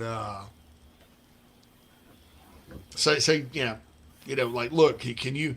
People look at it and go, oh, Jordan Birch is a 5-star. You're not going to be able to replace that talent. That's not true. In fact, if Jeff Coat came in, I think South Carolina upgraded. And you can't say anything different because if you watched both of them play over the years, Jeff Coat's the better SEC player. Bottom line. Yeah. Same competition too. So that's a fairly easy comparison to make. If Jordan Strong, they didn't give him out of the portal this year, but if Jordan Strong comes back and plays well, they're not going to. They'll miss Edmond for depth, and then you got the 2 4-stars coming in early. But right now, yeah, you lost your 2 starting DNs. You hadn't replaced them. So I'd say net loss at this point, but it's not that far away from being a net gain. And like I think people were talking, like they were getting, credit last year for landing Spencer Rattler and Juice Wells. Nobody said anything about Juice Wells. We talked about Juice Wells. Nationally, it didn't even register. So, And a lot of y'all on here were like, well, he's from James Madison. It's a different level of competition that we play here. It is. But I think he proved to be pretty good. Yeah, it worked out pretty decently. Krager says Knox is a better true tight end than Bell. And Dylan Johnson's proven himself at the SEC level and stayed much more healthy than Lloyd. Have they gotten Dylan Johnson here in the last 20 minutes? Because if they had, that's great. But yeah, I hope that they would get him. Meredith says Tom Glavine's a great golfer. Michael says, did you see the news on Spencer Sanders going to Ole Miss? How do you make sense of that? They already have Dart and a transfer Walker Howard from LSU. I think people want to play quarterback for Lane Kiffin. I never, Jackson Dart was, I think, 24/7. Here we go. Jackson Dart was the number one player in the portal last year. Yeah. Don't think he necessarily played like it. So, Walker Howard and Spencer Sanders probably beat him out. That's my guess. Brian Beatty goes, wait, is Juju McDowell Irish? True, huge. McDowell, certainly an Irish name. McDowell. Tim rolls. Tim's chiming in from down under, by the way. He's like, good day, clowns. Yeah, Thought I'd chime Tim. in before heading back to sleep. Good night. So Joel says, negative Joel or realistic Joel. Carolina couldn't handle UNC Greensboro last year. Don't count those chickens before they hatch. Dude, I'm going to tell you this right now.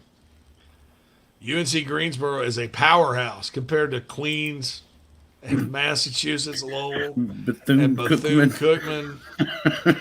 Dude, I'm looking at it going, I see what you're doing, Mark Kingston. I see what you're doing. Mm-hmm. So Clint says Sanders is better than Dart. I agree. Gamecock fan, is Stone Blanton still going to play baseball at South Carolina? Probably not this year. I mean, but he wasn't going to play this year anyway.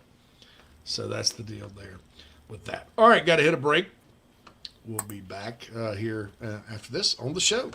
Hey, man, are you sick and tired of your business computer guy? Yes, he takes forever to call me back and doesn't always respond to the requests. Yeah, same here. I'm paying him good money. I constantly have issues, and I'm worried he's not backing up my network and securing it properly. Oh, I feel that, man. My head hurts, but I have a good lead on a good idea. I'm calling your boy Matthew Odom today from Heritage Digital. Heritage Digital is an IT firm that specializes in making sure your IT network runs like a dream.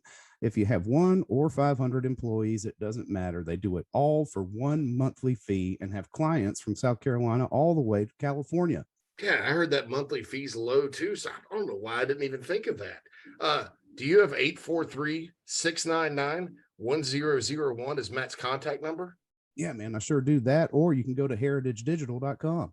Man, I hear they do a no-cost assessment. Boy, this will help me. Yeah, I bet. I'm getting on that and encouraging everyone else to do the same. Heritage Digital, 843-699-1001 or heritagedigital.com, a proud sponsor of Inside the Gamecocks, the show. You can't handle the truth. Gamecock Nation, do you need a place to stay for the big game? Many hotel booking engines keep all the commissions, but at Fan Plans, you support Inside the Gamecocks, still earn your hotel loyalty points, and you receive an email with direct confirmation from the hotel. Whether you are visiting Columbia to cheer on Carolina or hitting the road to follow the team, get in the stands with Fan Plans. Yep, time to get back to the show. Shoot. All right, my man.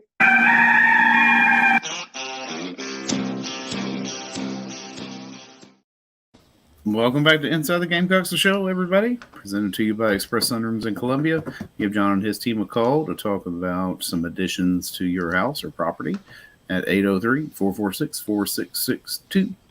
And JC, I was going back to the Nana Sports chat box to a question from Quantrell that I thought was pretty good. Nice. That we just kind of missed. Sometimes the chat box gets flowing so fast we miss some good ones here. But Quantrell, how much would a championship validate the program just in terms of the national perspective? How would it rank to other programs in the SEC? Would it be considered a better job than, say, Auburn, A&M? What does a football national title do for brand recognition? I mean, it's immense because we've had to run the real gauntlet of the conference that we're in. A, B. I mean, I was going to say just doing it out of the East. I mean, it puts you up there with Georgia, Florida, Tennessee. I think, it also it puts you in a situation where you're like one of the big six all of a sudden because, you probably, and they put A&M in the Big Seven, and they won like the Pepsi Cola National Championship or something back in the day. But yeah, it would be huge. It would be a breakthrough. It's just hard because nobody's done it. I mean, nobody's even won the SEC outside of those 6 schools. It's since 1963. Now, I think Kentucky tied for it one year. So I guess that counts, but then they got probation and they stripped them of it. But, Florida, Georgia, Tennessee, LSU, Auburn, Alabama. Those have been your schools that have won the titles in this league. So it's hard. Now, you can win a division. Like I was talking about, Arkansas has won 3 Wests. Missouri's won 2. Yeah. South Carolina's won 1. Mississippi State's won a West. But it's very difficult. So, yeah, you're talking about, Quantrell, one of the most difficult, challenging things to do in sports. And so I think it would definitely elevate the program. But I think you got to crawl sometimes before you can walk. I mean, winning those games like Tennessee, man, it's been. I was trying to think the last time South Carolina won in prime time on ESPN in a big way. That was probably Georgia in 2012, which is a legendary game people still talk about. And winning in that was a blowout too. So winning that Tennessee game with the spotlight on the program, and whether or not those people were tuning in to see the Vols or not, the Gamecocks. I mean, people still talk about that, and beating Clemson the next week was huge too. Things like that help and get you more toward the journey. I mean, and I've gone back and looked at this because, what are the programs around college football that have ascended over the years? And Phil, there's not that many. College football is basically like haves and have-nots, and the haves go up and down, and everybody's wondering what's wrong. And then when one of the have-nots has a good season, it's like, oh, this is a great year at Kentucky going 8-5. So who's broken through? With a national championship, it's been Clemson. And a reminder that Clemson did have the one in 81, but then they kind of went through the wilderness for 20 years. And were just kind of an ACC team that had dreams of winning the ACC one day and was just pretty good, most of the time. And they ascended and broke back 3. So I don't even know if that's that's the only program I can think of that's gone from like division hopeful, like we hope to win the Atlantic, to, well, we should win the national championship this year. Yeah. Oregon would be a school that's ascended through the years because they were awful. That took a long time. and coaching consistency, because Rich Brooks was there 17 years. They snuck into the Rose Bowl. And then Mike Bellotti was on his staff and took over him. Then Mike Bellotti hired Chip Kelly, and Chip Kelly took over Mike Bellotti, and they had it rolling. And then Mark Helfrich took over Chip Kelly and played for a national title, and they got fired 2 years later by going 4-8. So Oregon's kind of been a program that's done that. Who else? Virginia Tech under Frank Beamer ascended. They like Oregon, they played for it, but they only played for it once. Kansas State was the worst program in the country before Bill Snyder took it over. And hey, they won the Big 12 this year. They're still collecting trophies, but they were knocking on the door one year when I think it was when they had Michael Bishop and lost to Texas A&M in San Antonio, and it knocked them out of the national title picture. So, Colorado once upon a time ascended and then descended, and who knows what they'll do with Prime. So, I mean, there's just very few examples of it. It's basically like in college football, just about everybody kind of knows their role and goes from there. So it's so difficult to do. Yeah, for sure. So I don't know. I hope that answers your question. Rodney says, hey, JC, what happened to Keith? Is he coming back on? He was on Monday. Yeah, we had Keith on. Clint says the beginning of the baseball schedule is this bad. If they don't start 16-2, something's wrong. JB says the original best comedy ever. And Evil Bungie says, man, y'all got to turn down that You Can't Handle the Truth transition. We got a lot of good stuff coming up. Yeah, we're going to change a lot of our treatments and whatnot. JB says, didn't see the second one yet. I was worried it might ruin the first one for me. The original Coming to America was one of the all-time best. I'll say this about that the sequel. It was kind of like a lot of nostalgia. Like the story was just kind of like C-. Unlike Top Gun Maverick, which I thought was a really interesting case study in like the lives of the people from the first one. Right. I thought Top Gun Maverick was compelling from a character standpoint, quite frankly. And Penny Benjamin, who just got a reference in the first one, is a main character. Becoming Penny a main Benjamin. character, that was great. Like, Yes, Penny Benjamin. That was genius and stuff like that. Now look, just like in the first one, the military operation was just kind of like, all of a sudden it's like, we got this military operation. Dun, dun, dun, and it's kind of hokey, but but unlike that one, I thought Coming to America 2 was just sort of nostalgic. And I kind of felt sad because James from Good Times and James Earl Jones both are getting old, and that makes me sad. It does. It was just like an homage to the characters, I thought, not little, because obviously they didn't put a lot of thought into the story, but it was good to see all of those characters on screen again. My son, it's it was a little bad, but hey, sexual chocolates in it, and that was good, and that surprised me. So we'll see what happened there. Jeff Fowler says we used to be like that in baseball, 16-2. Yeah. It's a big year. Chris was talking about how next year will be a big year for Clayton White and the Gamecock defense in football. I think it's obviously a big year for Mark Kingston. And the issue is, yes, I think they've got pitching, and they do. It's going to be really good pitching. But the people are tired of not seeing the bats. Yeah, it is. It's just, you got to score some runs. It's tough. I mean, it's kind of ridiculous. But, we'll see what happens with them. Hopefully they do that. Michael Ray says, Phil, your script reading is top-notch. Script. Phil's reading from the part of...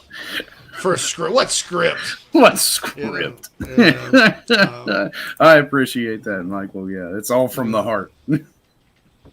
Joel says baseball does not have a winner mentality among the players. Yeah, I'm honestly, you're right. Realistic, Joel.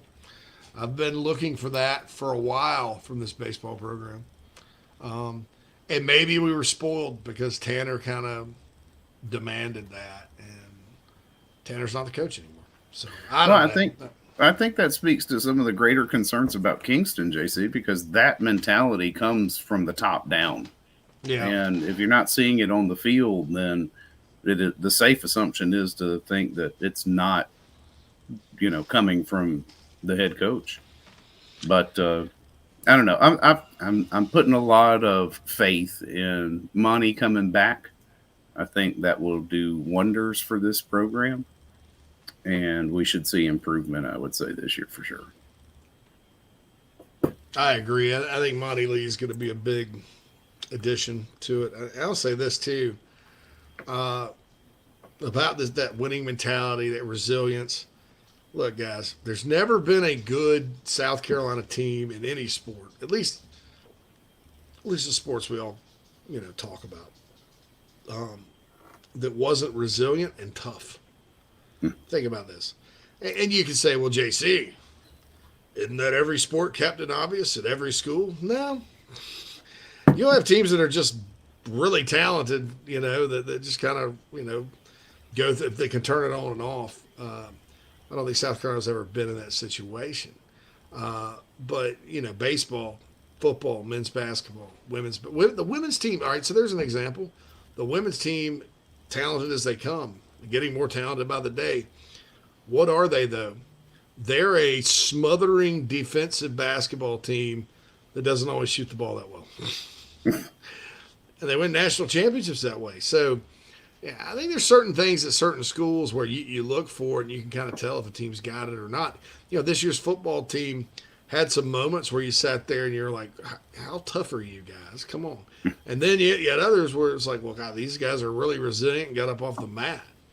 And I'm not saying defense, it's all got to be defensive oriented or whatever, but I think that all the good teams around Carolina, all those baseball teams Tanner had that were good, all the Frank's Final Four team, the McGuire era in basketball, Dawn Staley's era now, the Spurrier teams were very, very mentally tough and resilient and physical.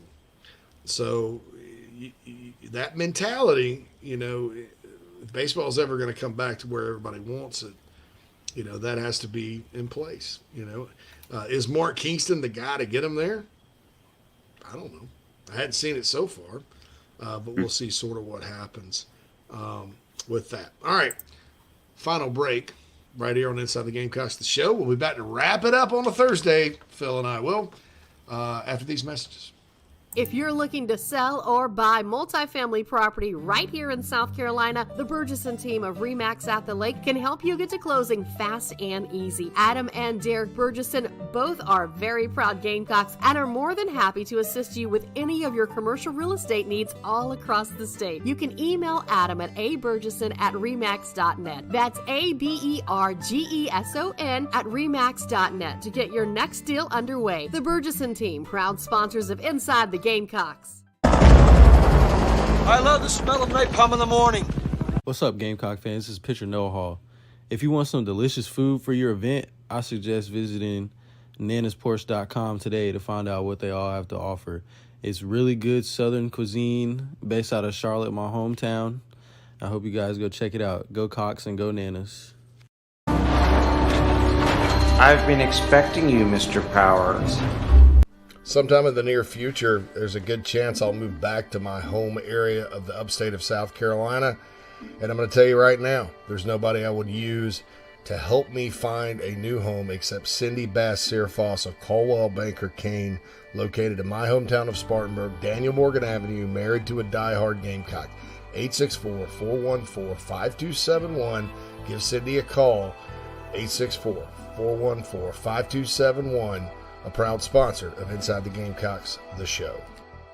Family vacations, a new car, a new boat, all cost money, but you don't necessarily have to make more to afford any of that if you can save cash that's flying out the window now. iHelp Consulting can help you finally get the kids to Disney World, upgrade the minivan, or drop that new boat in the water next summer. Let Daniel and iHelp Consulting consult with you. No fees, just savings. You pay them a percentage of those savings. Save on essential services, credit card fees, you name it, let them find it. These folks are incredible. iHelpConsulting.com.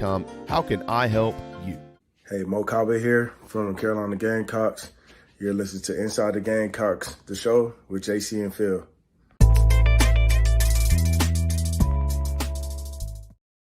Welcome back to the show, everybody. The final segment of the 100th episode is, of course, brought to you by Express Sunrooms in Columbia. See, that's what I get for getting a compliment. Now I'm going to fumble it up and bounce all over my words and just can't get it out of my mouth. That's how it goes, brother.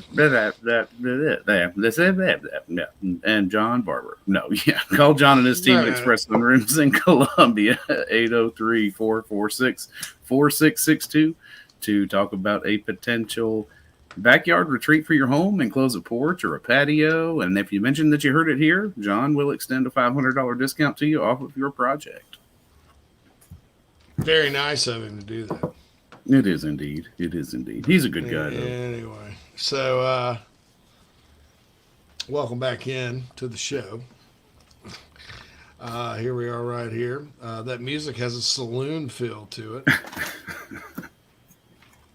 We'll see what kind of saloon, like a futuristic saloon. Like, I kind of picture that music as kind of like a saloon, but like in the future, like when you have like robotic cowboys and stuff. I don't know. Maybe not. It's light and bouncy. It is light and bouncy. 76 says used to have a winning mentality. That energy and desire showed in their play on the diamond.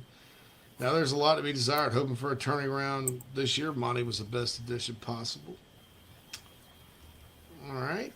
Joey has a random question with the transfers. Would you rather lose Wells, Rattler, DeCarry, Joyner, and keep Bell, Lloyd, Birch? Or what happened with it the other way around?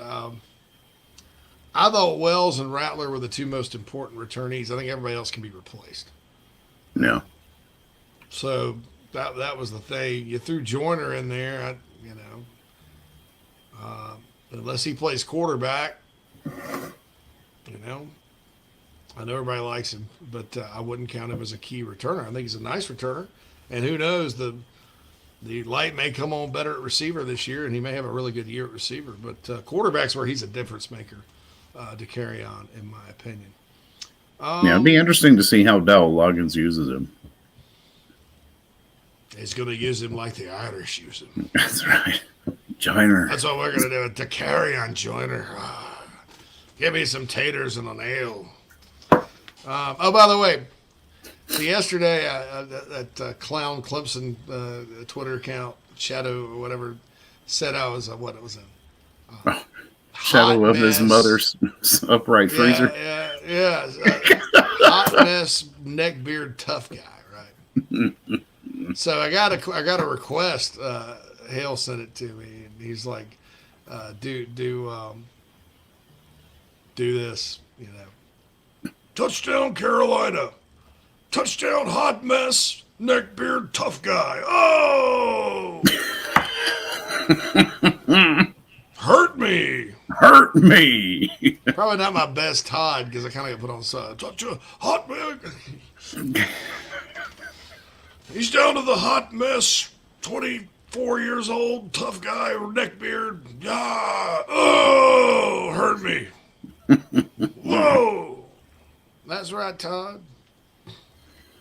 Now, if you could get a Tommy in there too, that would be good. I need to work on some Tommy. That way we can. Todd, I have to just point out that I don't believe the neck is actually on the beard is actually on the neck. Yeah. I don't believe that. I don't believe the beard is saying. That's funny. Todd. I don't actually believe that the beard is on the neck. I'm doing pretty good, Tommy. Is it still a beard if it's on the neck? No, that was good. That was good. Anyway, touchdown. Clint says the Burgesson commercial is what he's for. Oh yeah. Okay, I got you. That one's going. The Burgesson team. Yeah, that one. Yeah, they're being replaced. I love Adam and the Burgesson team, though. We certainly appreciate them advertising with us the first thing, but that's not one. Savor those. They're like old McDonald's commercials. You'll look back one year and miss them. Like, y'all remember you deserve a break today, so let's get out and get away. I missed that. The Fry Guys. McDonald's. Oh, the Fry. They were my favorite. The Fry Guys. Yeah, the HR Puffin stuff, people sued McDonald's over that. And that's why we don't have McDonald Land anymore. It's like, I don't know. I guess HR Puffin stuff would be like the equivalent of either the Antichrist for civilization or like the Nothing for the Never-Ending Story or Who Framed Roger Rabbit, the Dip, the guy with the dip. The one that destroyed Toontown. That's what HR Puffin stuff is one of those three things to McDonald Land. It pisses me off. Anyway. Twisted Rooster says he finally cleaned his phone screen and just noticed Phil really doesn't have hair.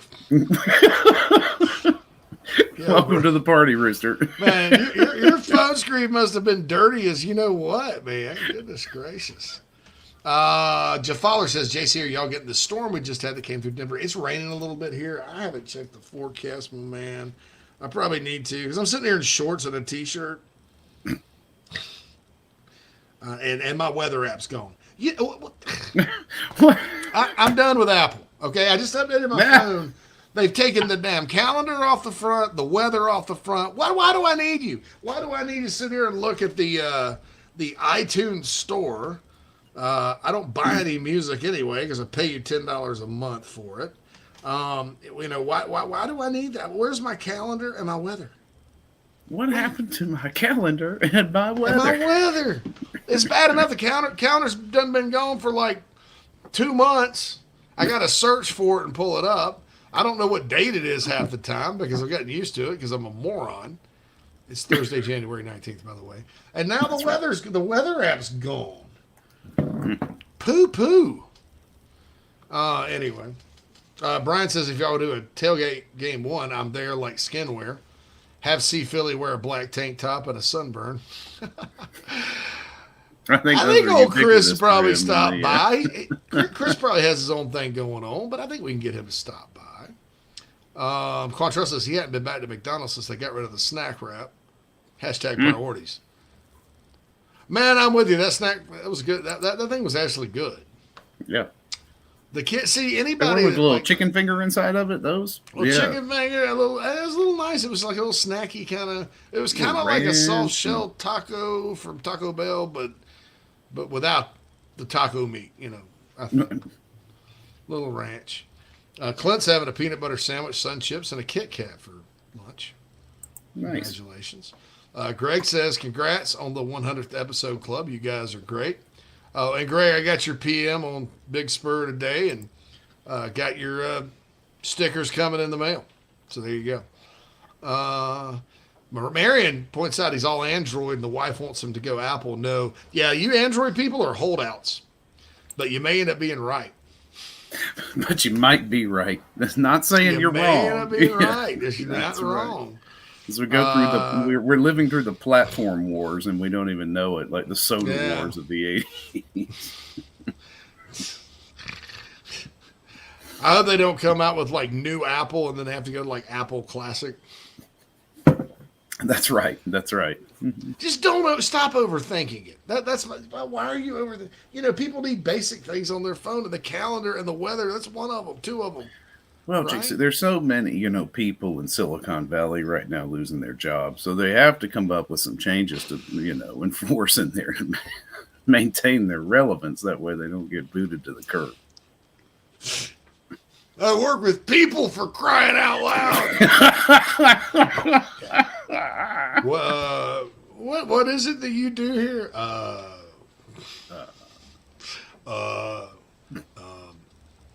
Peter. Yeah, well, yeah. Lumberg. Great actor. Gary Cole's a great actor, by the way. Not many people know that Lumberg in Office Space was the same guy that played Ricky Bobby's dad in Talladega Nights. Right. And Mr. Brady in the Brady Bunch movie. So there we go. Apple snobs, Clint goes, you physically take the documents to the customer? No!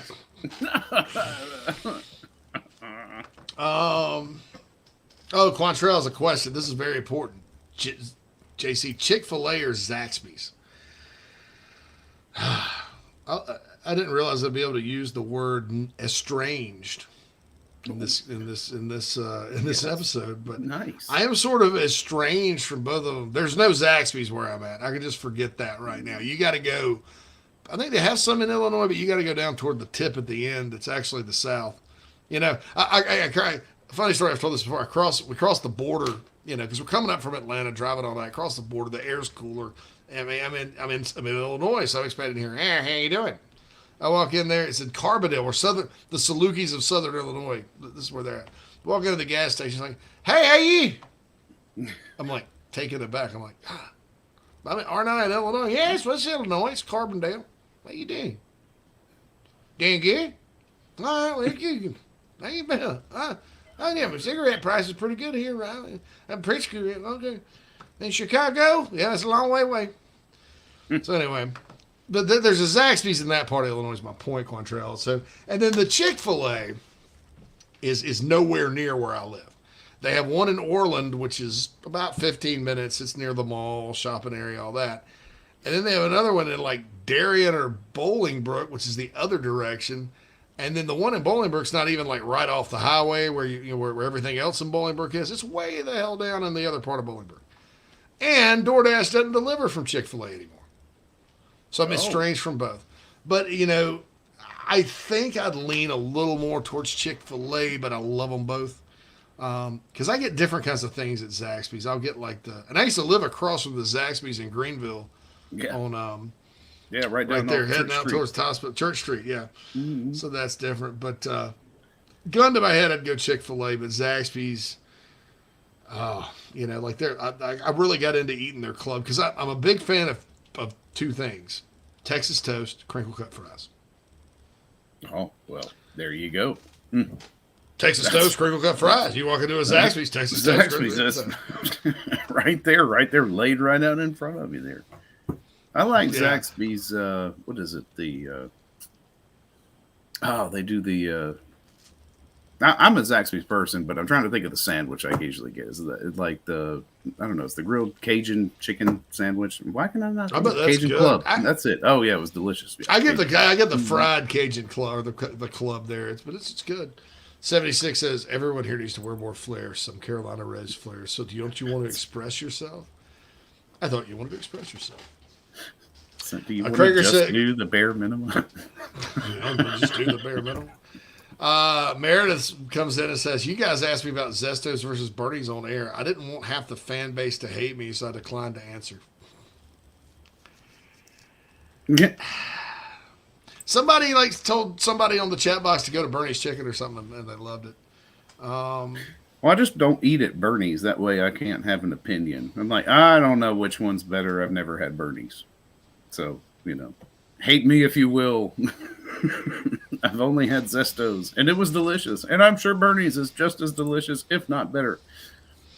Speaking of Bernie's, I tricked Nat this weekend. We were we're getting in bed, long day, and we were going to watch a movie. I'm like, all right, babe, I've got a fantastic whodunit movie for you. And I turned it on, and she figured it out. She started laughing her butt off. It was Weekend at Bernie's. Which, by the way, I remember you texted. I did. I text Phil at night. I told Nat it was a classic whodunit. Weekend at Bernie's. Which, by the way, the first time I watched Weekend at Bernie's, I laughed my butt off. It's hilarious. It's still funny now. Hey, burn. And I'm like, how do people add it? Andrew McCarthy, that character in that movie, and I respect the work of Andrew McCarthy because he was in St. Elmo's Fire, Breakfast Club. Was he in Breakfast Club? I think so. And also the everlasting classic Mannequin. But his character, Weekend at Bernie's, if somebody had like that around me, I'd just smack the pee out of him. Hey, how you doing? Hey, what's up, guy? Bernie? Oh, my God. Oh, guess what? Kevin, let's go. I'm like, shut up. Burn. Oh. Like EMF. He's like the EMF of 80s movies.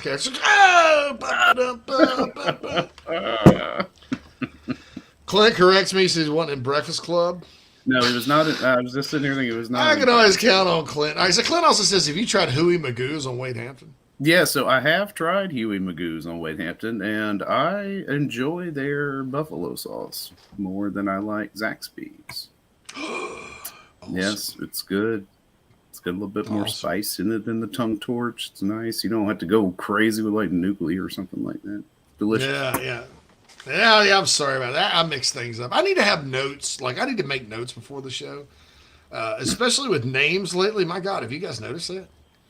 Yeah, because of course, on the 100th episode, we would dive into, John Hughes movies. But even like with recruits now, have you guys noticed, and this is kind of some self-scouting on my part here, have you guys noticed I've been sitting here saying the kid from this school and the kid from that school? That's true. Eddie Griffin. I mean, dude, guys, during around this time of year when I was doing recruiting at 24/7 ESPN Rivals, I would go on all these radio shows, and I would just do all this from memory, and I'd know their high school, their name, whatever. I mean, especially if it was about Carolina, I could just go on and on and on. I'm worried about myself a little bit, but it's actually probably because I'm inundated with names with Carolina Rise and stuff. So I'm like, who's who? So I don't know. Maybe my brain's short-circuiting, but I got to clean that up. So I'm going to start making notes. But some of these guys' names I'm just now learning how to pronounce Umia Zulu. But I bet I get it before Todd. It's a big sack from Gilbert Edmond. I mean, no, check that. Desmond Ugezukozu. Yeah, Izumi Azulu, Todd. Yeah, it's a great play for the young freshman coming off the edge, and really, we got him in the backfield there. Thanks, Tommy. That hurt me. Krieger says they're too many to keep up with high school in the portal. Yeah, but I should do better, man. I said the kid from Western Illinois. I mean, come on. I'm disappointed in myself. Anyway. Don't beat yourself up. Todd will say it. You, me, O Zulu. You, me, O Zulu. That's how I'd write it out. You, me, O Zulu. I need to feed my turtle, man. There's something wrong with her. Anyway. We got great crabs in Maryland, Todd. Yeah, great crabs in Maryland. I'd love to that Tommy do readers, right? Yeah. You know, like going and being like, like he does a reader. Like, hey, let's come down to Joe's Crab Shack for $2.99. All you can eat coconut shrimp. Yummy! Coconut shrimp are delicious. Blah. Touchdown coconut shrimp. Anyway, we gotta go. We got Usman Desi Azulu. I love that though. Yeah, Clint. Yeah, Usman Desi Azulu. 76 chimes in. I like turtles. I do too. Poor Lizzie. She's inside. I gotta pour more water in this thing. It's ridiculous. It's one of those things I keep meaning to do, and I just get sidetracked. But anyway. Okay, so for Phil Mullinax, JC Sherbert, we're going to jump off here. We certainly appreciate Chris Phillips joining us today. Probably a free-for-all Friday tomorrow, Phil. Just me and you chilling. Yeah, let's chop it up with the Nano Sports chat box again. We'll talk about anything and everything. Y'all know us.